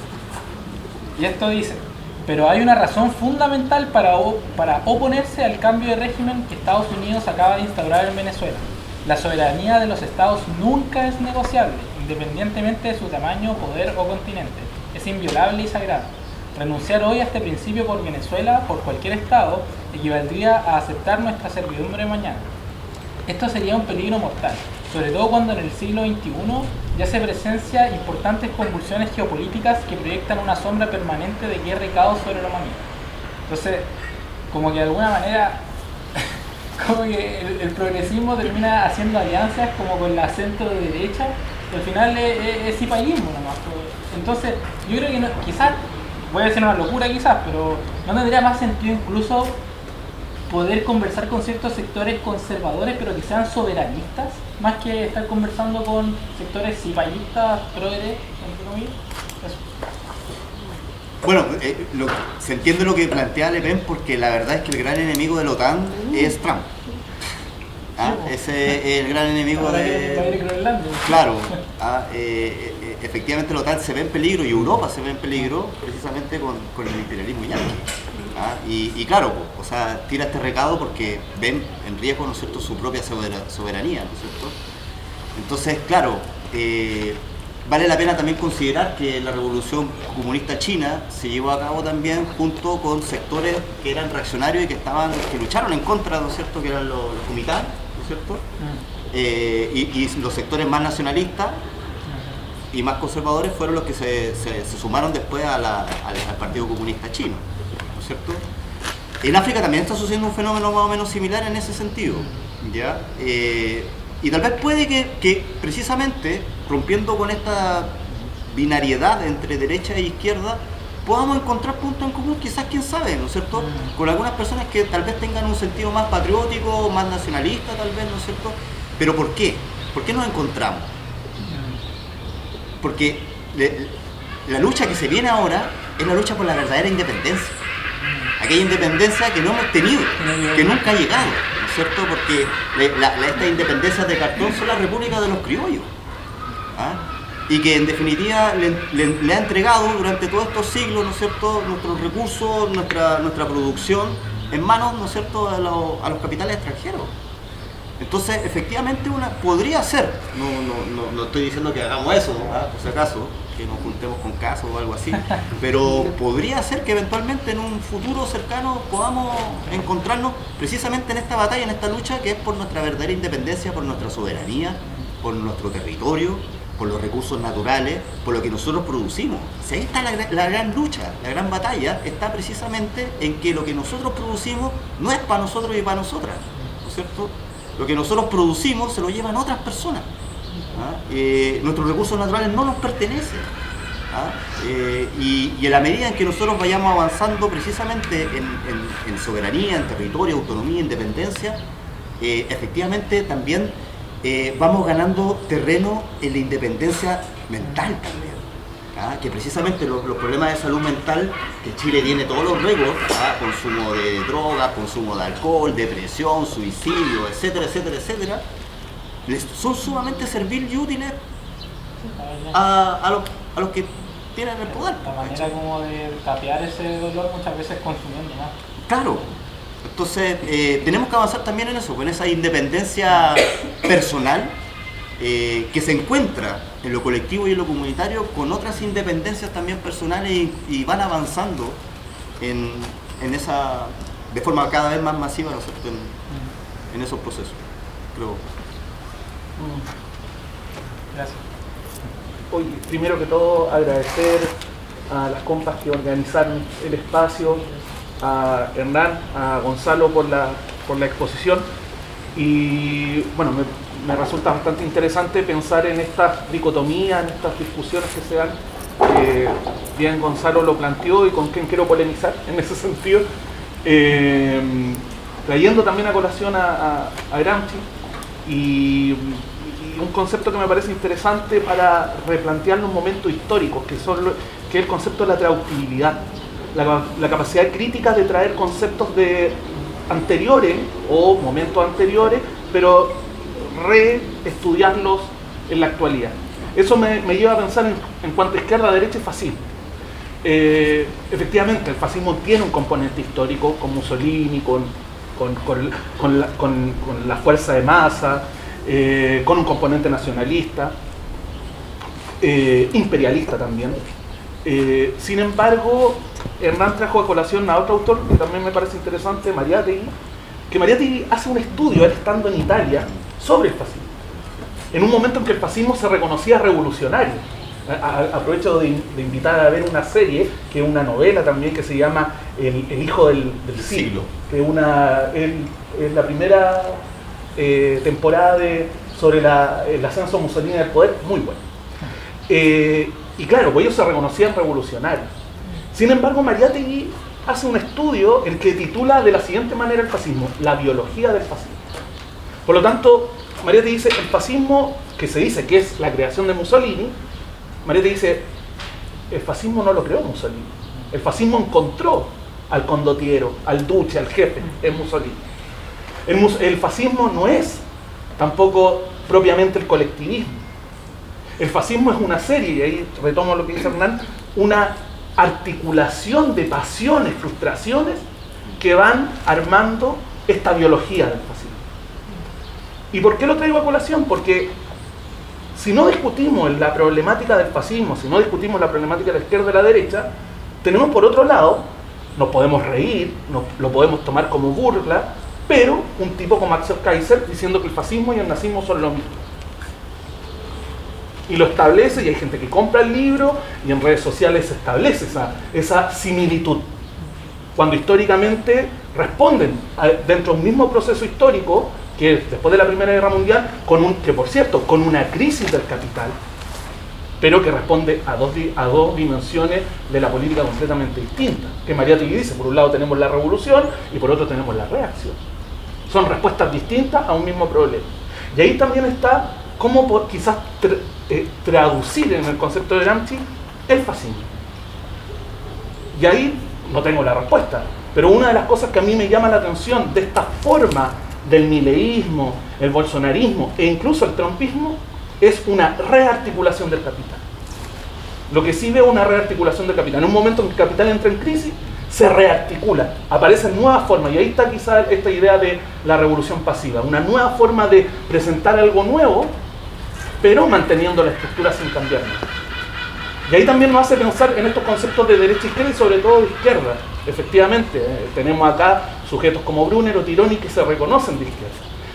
Quizás la mejor manera es también plantearnos qué significa la izquierda como horizonte político y como brújula política, no como itinerario, como brújula. Y quizás la brújula sea el socialismo, porque también ahí nos posiciona frente a la discusión que se da acá con figuras como Le Pen, como figuras como, hay un intelectual que me llama mucho la atención, que es Alexander Dugin, que es un ruso que uno lo puede escuchar y parece un socialista, pero es un sujeto que en los años 90 creó un partido que se llamó Nacional Bolchevique, que era una cuestión entre fascista, con una cuestión muy a lo Axel Kaiser, y que bueno, es uno de los intelectuales de Putin. Tenemos también el imperialismo, no solamente acá norteamericano, si uno va al ladito a Perú, tenemos el imperialismo chino, tenemos el puerto de Chancay, y cómo China está articulándose ahí, que también es un tema. Y aquí me lleva a otra discusión también de Mariátegui con Víctor Raúl Ayala Torre, fundador del APRA. Fundador del APRA, Víctor Raúl Ayala Torre, antiimperialista, y discute con Mariátegui siendo socialista. Pero una discusión que me parece interesante. Mariátegui toma el tema de Ayala Torre y dice, bueno, Ayala Torre dice, somos socialistas porque somos antiimperialistas. Y dice Mariátegui, ¿el antiimperialismo entonces es un programa político? ¿Es un horizonte político? ¿O el socialismo debería ser el horizonte político? Y ahí revierte Mariátegui la decisión, dice, somos antiimperialistas porque somos socialistas. Y en ese horizonte, en esa brújula, no tendríamos por qué, no digo, bueno, el tema aquí de las alianzas con los nacionalistas, pero sí por lo menos tener un horizonte, que no sea un itinerario, sino que sea una brújula. Me parece interesante pensarlo quizás y poner en tensión esas cosas con socialismo, derecha, izquierda, fácil. Sí. ¿Quieres también intervenir? Pero... Dale. Bueno, Gramsci precisamente define al fascismo como una revolución pasiva. Así como el americanismo y el fordismo que también se estaba dando en Estados Unidos, también es una revolución pasiva. Es decir, la forma de impedir que se hagan revoluciones. De acuerdo con el tema de la traducibilidad, una herramienta sumamente importante y bien eficaz. Ahora, ¿qué es lo que traducimos? ¿Ah? ¿Para qué lo traducimos y con qué fin? Y de repente, más que, tal vez en lo personal, más que buscar a que la izquierda traducirla, ¿no es cierto?, para que se convierta en una brújula, yo traduciría a Simón Bolívar, a José Martí, ¿no es cierto?, a la experiencia latinoamericana, para poder traducir y ocupar como brújula la revolución de los pueblos. ¿Ah? Esa es, ¿ah? Más que hablar de izquierda o derecha, la revolución de los pueblos, ese es el momento. Pero no es la revolución de la guerrilla, no es la revolución en la montaña, no es la revolución armada necesariamente, ¿ah? Es una revolución en HD, ¿ah? Tridimensionalmente, ¿ah? Que tenemos que inventar, que tenemos que hacer, y que sus protagonistas somos los que estamos, ¿no es cierto? Y eso, o sea, creo que por ahí tal vez podríamos ir ocupando esa brújula, ¿ah? Buscar en nuestra propia historia. El ejercicio de la memoria es un ejercicio nociológico, ¿ah? Generador de conocimiento, en la medida en que nosotros, no solamente la memoria es un elemento del pasado, sino que también es un elemento del presente y que nos permite proyectar hacia el futuro.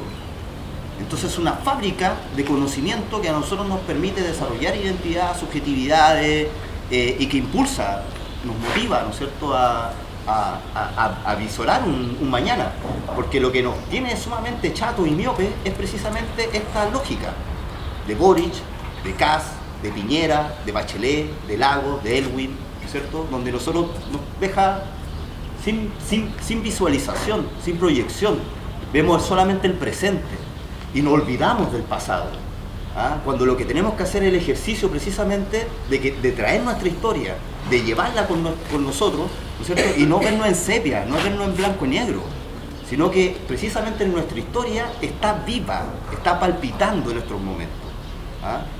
Y esa es la que creo que debiese ser como nuestra brújula.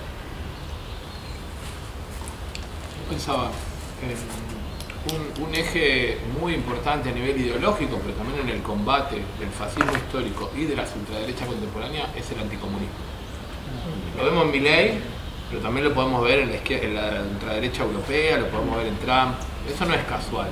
Digo, para pensar un poco el clivaje izquierda-derecha, ¿no? Claro, cuando dicen anticomunismo no están refiriéndose al Partido Comunista Chileno, centralmente, aunque lo contempla, ojo. Digo, en términos de trayectoria, recorrido, de memoria histórica, de recabar para adelante. No podemos tener muchas críticas, pero digamos, la significación Entonces yo creo que el fascismo histórico tenía muy claro, y esto lo decía el otro día, lo traíamos en colación a Bolívar Echeverría, un ecuatoriano muy potente, en un momento dice, porque la izquierda estuvo ahí, Hitler dejó de ser un loco asesino serial.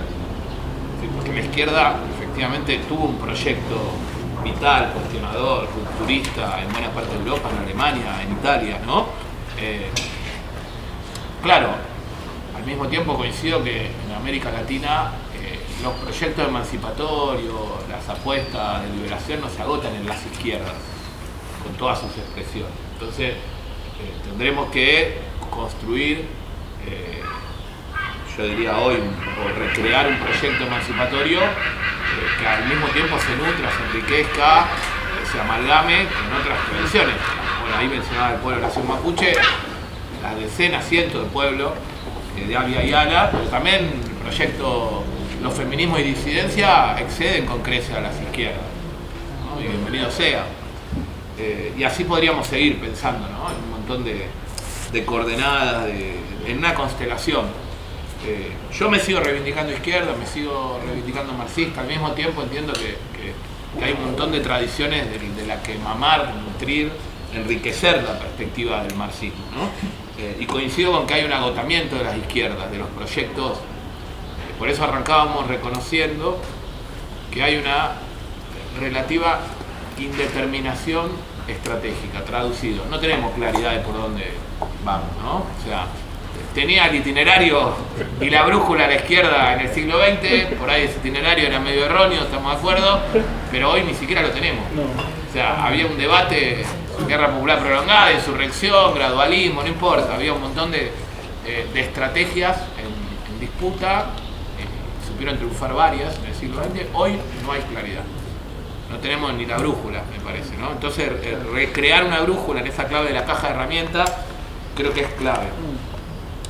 Al mismo tiempo, no solo en términos retóricos la ultraderecha, sino en la realidad misma se está viviendo una polarización a escala global. Por lo menos, y yo creo que no es solo Milei. Milei habla explícitamente de capitalismo. Ustedes escúchenlo en cualquier foro mundial. Apología abierta, caracterización detallada de lo que es el capitalismo y por qué es superador respecto del comunismo, del colectivismo. Eso es von Hayek. Von Hayek escribe Camino de Servidumbre, un texto emblemático donde engloba no solo la Unión Soviética en el colectivismo, sino dice incluso el laborismo, digamos, el keynesianismo. Eso es colectivismo y lleva a la servidumbre. Entonces esta ultraderecha, por lo menos la mileísta, es profundamente anticolectivista. ¿Y qué leen ahí? Y ahí se incluye el comunismo, se incluyen las izquierdas, se incluyen todas las luchas y las conquistas históricas del movimiento obrero, que hay que desarticular. O sea, ese colectivismo es la educación pública, ese colectivismo puede ser un sitio de memoria, ese colectivismo puede ser la comunidad, lo común, más allá de los sismos, ¿no? Me parece que hoy un poco el desafío es ese, ¿qué hay de común en todos esos sismos que siguen nutriendo, repensando a las izquierdas? También hay muchos que hablan de que lo que ocurre es una polarización asimétrica. No es que está creciendo la izquierda simétricamente a como crece la ultraderecha. En algunos casos sí, pero en muchos otros no. Son proyectos más ambiguos, son destellos, hay más espontaneidad que dirección consciente, diría Gramsci, ¿no? Hay revueltas, hay protesta constante, pero, digamos, en general no predominan proyectos orgánicos, digamos, a nivel de lo que pudieron ser los proyectos revolucionarios del siglo XX. Y ahí mencionaron ustedes lo del soberanismo. Eso es una característica muy fuerte de las ultraderechas europea y yanqui, el soberanismo. Las ultraderechas europeas, efectivamente, muchas de ellas son soberanistas, es un soberanismo reaccionario, es un soberanismo antimusulmán, antimigratorio, es un soberanismo por la lógica imperial en declive, en esta dinámica no solo de la OTAN, sino de lo que está implicando, digamos, la crisis que se está viviendo, incluso en términos de la cadena de suministro, en la propia Ucrania, en la confrontación con Rusia. Es decir, hay compas que hablan de regímenes de guerra que trascienden a los países beligerantes. O sea, estamos viviendo una lógica de regímenes de guerra a escala global, que nos condiciona también en América Latina, estemos o no en una coyuntura de intervencionismo. Entonces me parece que el significante soberanía también es algo en disputa, como lo fue y lo sigue siendo el de autonomía. Porque hablamos de autonomía nosotros, pero también la ultraderecha habla de autonomía. O sea, también el emprendedurismo y la subjetividad neoliberal habla de la autonomía del capitalismo de plataforma, de la autonomía de la uberización del trabajo, ¿no? De resignificar la precariedad laboral como autonomía y libertad de movilidad, ¿no? O de decidir si trabajo 14 horas o laburo 4 y me cago de hambre. Pero ahí en esa ambigüedad me parece que hay una disputa ideológico-política, de sentido, hegemónica en última instancia, como concepción del mundo y de la vida, que está internalizada. Y lo otro que me parece que también hay que leer es, mencionaron a Le Pen, la nueva derecha, entre comillas, los años 70, surge en Francia. Solemos leer la coyuntura de la intelectualidad del mayo francés como izquierdista, y en realidad hay una derecha que lee a Gramsci ahí mismo y que dice la disputa es cultural, ¿no? De Nois. Sí, de Nois. Y es interesante porque hablan de la metapolítica. Dice, la política no está solo en las instituciones, no está solo en la disputa electoral. Interesante. La política está en la sociedad civil, la política está en la familia, la política está en disputar el sentido, los valores, en la materialidad de la vida misma. Esa nueva derecha, así se la llamaba, emerge al calor del mayo francés. Y ese planteo es el que está, por ejemplo, en varios intelectuales de Milei. Exactamente el mismo. El de Milei es un Gramsci invertido. Y lo dice de manera abierta. Así como citan el decálogo de la libertad avanza, cita explícitamente a Lenin. Sin teoría revolucionaria no hay práctica revolucionaria. Dixit, Milei. Y sobre todo Gramsci. Que no es solo batalla cultural, esta disputa, por ejemplo, por el pasado, que sabe que incide y condiciona en el presente y en esa perspectiva de futuro, es muy relevante. Entonces, si Milei habla de capitalismo de manera explícita, habla de comunismo, ¿por qué nosotros no podemos revitalizar el ideario, el proyecto, recrear el proyecto socialista? Haciendo un balance obviamente autocrítico de los socialismos burocráticos, autoritarios, digamos, en esa clave, ¿cómo? Eurocéntricos, digamos, con todas las taras, ¿no? Y hay una cuestión que la otra vez también lo planteábamos. Bueno, hay rasgos de originalidad, hay singularidad en este fascismo. ¿Requiere de movimientos de masas? No necesariamente. En estos procesos de individuación, de repliegue de lo público hacia lo privado, de lógica, digamos, de virtualización de la vida social, no necesariamente se necesitan mayorías activas en las calles. Puede haber una mayoría pasiva que avale en esa clave de pacivización, incluso que vote y legitime a estos liderazgos autoritarios. Sé que en Chile viene operando esta dinámica, pero nosotros planteamos como hipótesis que hay una tendencia global que es lo que Pulanza llamaba el estatismo autoritario. Una combinación de régimen de excepción y normalidad liberal burguesa. Vos podés votar cada 4 años, podés flashear que consumiste, endeudás y aspiracionalmente, ¿no?, emulás a las clases y a las élites o a las clases medias, y en paralelo podés estar militarizado o el MAPU. Siempre doy el ejemplo de México, que molesta, incomoda por lo que es el gobierno de Morena. Vos podés tener elecciones periódicas, flashear con el progresismo y que haya, como en los últimos 5 años hubo, más de 30.000 desaparecidos. Dato oficial, entran a la página, está el contador y cómo se va incrementando. Entonces, podés tener cohabitabilidad de estado de excepción intermitente en determinados territorios, terrorismo, desaparición, criminalidad o narcocriminalidad estatal y parapolicial, delincuencial, y normalidad en términos de endeudamiento, de crédito, de lógica de consumo, incluso de reglas de juego no suspendidas completamente, liberal burguesa, ¿no? Puede haber elecciones periódicas, puede seguir habiendo elecciones. Puede que a Trump lo reelija, puede que a Milei lo reelija, y que haya una judicialización de la política y una politización del poder judicial, y un fortalecimiento del aparato represivo. El aparato represivo y el aparato judicial no son poderes elegibles, se sustraen incluso a esa lógica periódica en la que flasheamos, decidimos quién va a decidir por nosotros. Entonces, esto es muy distinto al fascismo, que implicaba un estado de excepción total para el conjunto de la población y de manera permanente. Esto puede ser selectivo. Hay quienes hablan también de regímenes políticos híbridos, de autoritarismo competitivo, que es un oxímoron, pero puede haber autoritarismo que al mismo tiempo compita en elecciones periódicas. ¿Cómo lo denominamos? Bueno, ahí está de nuevo la imaginación política, que no es un capricho gramatical, es poder entender lo novedoso del fenómeno de las ultraderechas para poder intervenir activamente en la realidad y combatirlas, para poder derrotarlas incluso, no solo caer en una lógica reactiva de parapetarnos e intentar defendernos ante la embestida que intentan plantear, ¿no? Así que bueno, ahí hay un montón de cuestiones a explorar.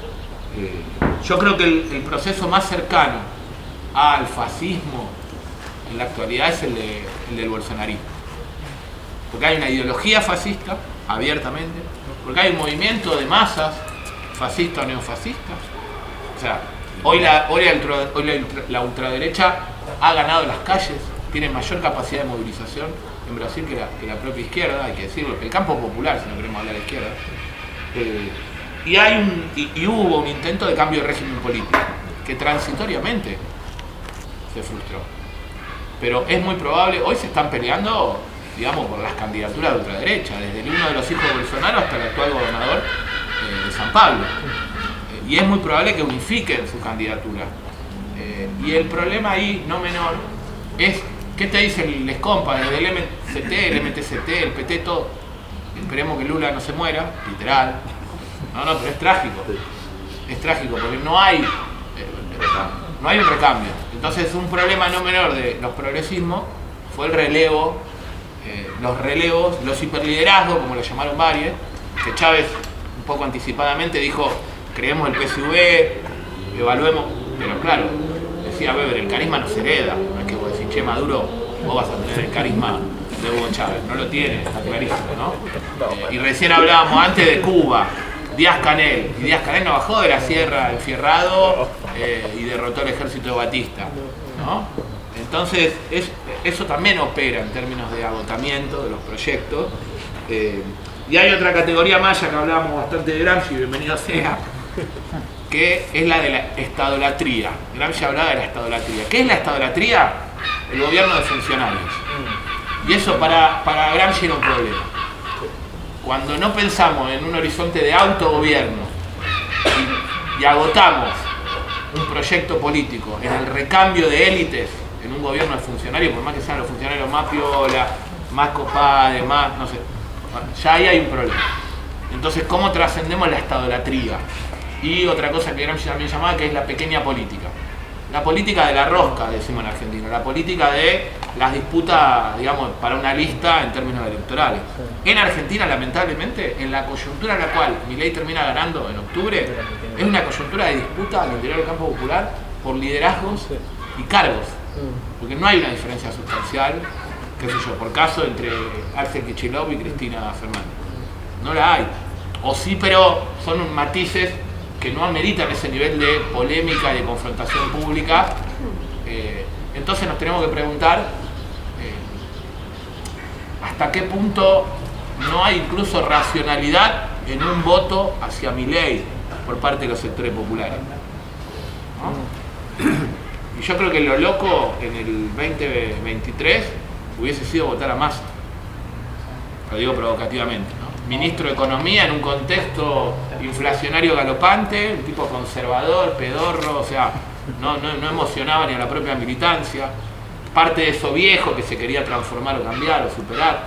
Entonces, por esto no estoy haciendo una apología de Milei, hay un montón de factores que habilitan la emergencia de Milei, tanto estructurales, algunos de los cuales ni pudimos mencionar, como coyunturales. El tema de la corrupción, porque Milei, la denuncia contra la casta, el despotricar contra la élite política, conecta con un malestar real. Y encima propuso prender fuego al Banco Central. Y ahí la gente dijo, sí, claro, hay que cagar a tiro a todos los políticos, que son los corruptos. ¿Hay un núcleo de buen sentido en esa denuncia de la casta? Lo digo provocativamente, ¿no? Pero los sectores populares, en todo caso, la discusión en torno a el distanciamiento brutal entre la élite política, esa estadolatría que incluso perduró en términos del progresismo durante 15 o 20 años, y sectores populares cada vez más desamparados, cada vez más sumidos en la vulnerabilidad extrema. Entonces, ahí hay un montón de factores que tienen que ver con pensar la hegemonía desde la materialidad de la vida. La hegemonía no es la disputa cultural de ideas. La hegemonía es una materialidad de la vida en donde las ultraderechas aceleracionistas empalman y conectan con condiciones materiales hiperindividuales, de consumo, de endeudamiento, de ansia de libertad, de un Estado arbitrario, impune, que no garantiza, ¿no? Que en buena medida cada vez más genera desamparo o es cómplice de muchas de esas prácticas delincuenciales que asolan a la población acá o a las villas en Argentina, ¿no? Lo digo como para hacer también un balance autocrítico de qué abonó en todo este tiempo al crecimiento de la ultraderecha y cómo lo podemos revertir.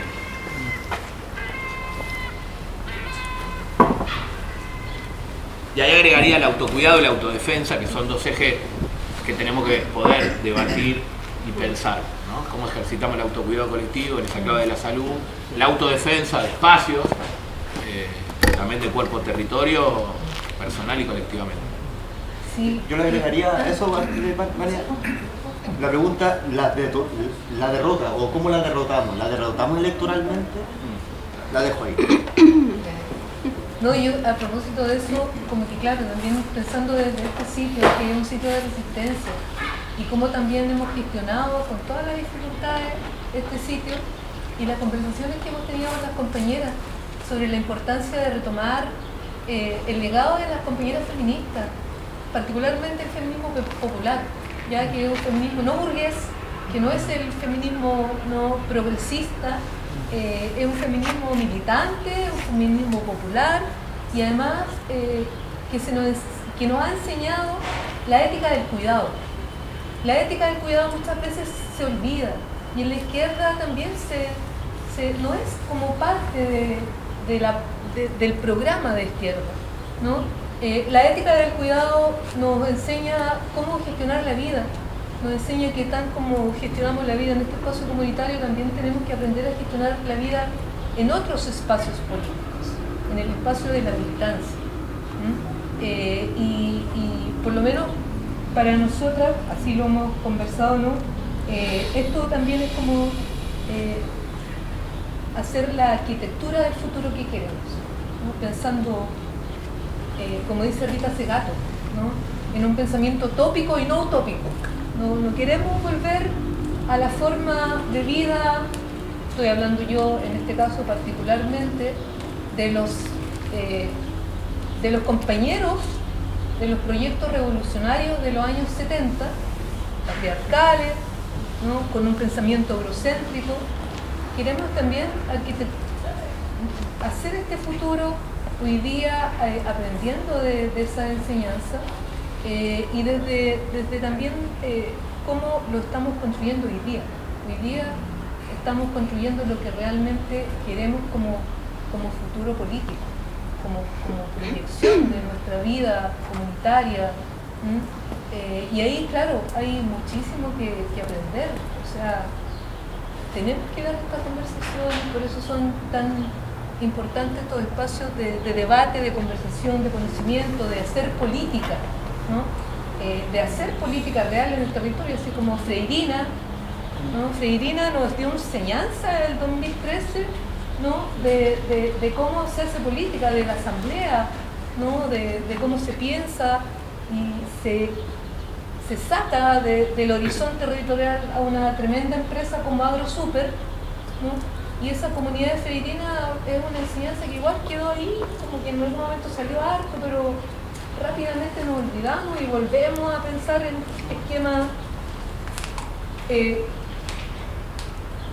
lejanos a nuestro horizonte latinoamericano, en esquema cuadrado, en esquema eurocéntrico, en esquemas patriarcales, en esquemas que ya han dado cuenta de que hay que modificar. Por lo mismo, me gustó mucho eso que dice sobre qué hacemos también con el cuidado mutuo, con el autocuidado y la resistencia y la lucha. Y eso es el feminismo popular. Bueno, me presento, soy Ignacio, soy miembro de la editorial de La Pajarilla. Agradezco a todos los compañeros por todas las discusiones de los compañeros de la casa. Bueno, yo vengo de la cuarta región de Vicuña, del Valle del Elqui, y comentar rápidamente que el avance de la derecha, por lo menos en términos de territorio, nosotros lo vemos con el avance de la gran empresa, ¿ya? La gran empresa y el nuevo posicionamiento estratégico que está teniendo el mundo transnacional, del mundo transnacional de la empresa económica, ¿ya? En todos los territorios. ¿Ya? En particular, nosotros en este momento hemos estado dando diferentes luchas respecto, por ejemplo, a la instalación de Barrick Gold, que está haciendo 116 perforaciones en la cordillera y quiere intervenir un glaciar. Ustedes entenderán que el Valle del Elqui, y no solo el Valle del Elqui, sino que toda la cuenca del Elqui, que llega hasta la Coquimbo, La Serena, tiene una situación de escasez hídrica compleja, ¿ya? Y aún así se está pensando en proyectos de alta envergadura que destruyen, digamos, literalmente el medio ambiente, ¿ya? No es el único, hay minería a menor escala que ya está operando en el territorio. Entonces se ha hablado de una solución ante eso, por ejemplo, las desaladoras, ¿ya? O sea, hay 14 proyectos de desaladora en la cuarta región en este momento que se están potenciando, y la chiva que le meten a la gente que es porque no va a haber agua, y poco menos que esa agua va para la gente, y en verdad sabemos que va principalmente para los grandes proyectos mineros, ¿ya? Entonces, en términos como de la retórica del avance de la ultraderecha, en términos concretos nosotros lo vemos con el avance de esos proyectos, ¿ya? Que contempla eje en todos los ámbitos, ¿ya? En términos políticos, con la sección de ciertos elementos de la derecha en las elecciones, pero también en estos elementos en términos de infraestructura, ¿ya? Que se está reacomodando, como los pasos bioceánicos, o sea, se está reacomodando toda la estructura y también, por ejemplo, el tema de todo lo que es esto que se hace llamar como energías renovables, que sabemos que ni siquiera son renovables, ¿ya? O sea, por ejemplo, todas estas manchas negras, ya, que se están habiendo en el norte, que están haciendo el panel fotovoltaico, tampoco es energía, nosotros la estamos viendo. O sea, vemos la crisis de la luz en Santiago, del robo que están haciendo estas empresas extranjeras, y nos estamos diciendo por qué mejor todos estos paneles solares le entregamos energía gratuita a los hogares, porque en este momento ni siquiera están estos proyectos fotovoltaicos, ni siquiera están entregando esa energía a proyectos. Se está como perdiendo, entre comillas, en el interconectado nacional. Ya, o sea, perfectamente nosotros podríamos demandar como pueblo que fuese directamente esa energía a los hogares, como algo concreto. Ahora bien, en ese sentido, más allá de comentarles lo que también nosotros estamos viviendo ya como movimiento, ya, y que estamos tratando de articular ciertas luchas, no solamente en territorios aislados, sino que lo estamos tratando de articular en términos de cuenca, con todos los territorios desde la playa hasta el valle, para no hacer esta división territorial también que se tiende a hacer en el sistema. Yo personalmente estoy tratando de llevar adelante una iniciativa en la búsqueda justamente de cuál va a ser nuestra estrategia a largo plazo, pero no como una respuesta a que salió gas, ¿ya? Sino como una respuesta necesaria que tenemos que llevar adelante. En ese sentido, lo voy a decir porque con todas sus letras, es una propuesta, ya es una iniciativa que estoy tratando de levantar a nivel nacional, que es literalmente un movimiento de independencia nacional, así, literal, un movimiento de independencia nacional, incluso le agregaría ejército del pueblo, porque también tenemos que discutir y poner en discusión eso que es el monopolio de la fuerza, ¿ya? Digo ejército del pueblo y uno puede decir, qué miedo, te van a meter preso y vamos a morir. No, tiene que ser una primera etapa no beligerante. Tiene que ser el impacto de lo que significa disputar incluso el ejército de Chile. Entonces, este movimiento de independencia nacional justamente es una respuesta también a esto, porque el avance del fascismo, el avance de la ultraderecha en el mundo occidental, ya justamente es porque no hay un contrapeso Y el único contrapeso que se mostraba era la socialdemocracia de Boric. ¿Ya? Entonces, hay que hablar de refutar. Y cuando la derecha acusó en su fake news a la constituyente de que iban a refundar el país, los amarillos dijeron, no, si no lo queremos refundar, queremos potenciar. Entonces justamente ahora lo que nosotros tenemos que hacer es llamar a la refundación de Chile sobre el concepto de independencia. Y hay algo que se le olvida a la izquierda, yo creo que es fundamental y que hemos pecado de altanero, es que tenemos que supeditarnos a lo que es también el movimiento indígena en Chile. ¿Ya? O sea, este movimiento de independencia no puede estar sobre lo que es lo chileno solamente, tiene que estar sobre la base de las 5 naciones. Y ya había el tema que estaba pasando, por ejemplo, con la embajadora de Chile en Tailandia, del pueblo Rapanui. Habló de autodeterminación. Por lo tanto, es un elemento importante, la autodeterminación de los pueblos, que tengan su propia justicia, que tengan sus propios elementos de organización, de toma de decisiones. Y hemos dejado de mirarlo como algo importante. Incluso la derecha en algún momento europea hablaba de que el indigenismo iba a ser el nuevo comunismo, porque siempre están buscando el enemigo. Pero si nosotros actuamos sobre la base de la independencia nacional, ya no van a poder encasillarnos en el comunismo. Ahí están los comunistas. No, porque vamos a hablar en ciertas claves que también van a ampliar, ¿ya?, esto de la izquierda tradicional. Así que, como comentario, para que se sepa, digamos, que se está levantando iniciativas y que este tiene que ser nacional y tiene que ser en la profundidad de la articulación más amplia de nuestro pueblo. Así, por eso también estoy aquí, por eso vamos a recorrer diferentes territorios, porque hay que plantear cómo lo vamos a hacer, está el desafío, porque somos pajeros también. Así que eso, compañeros.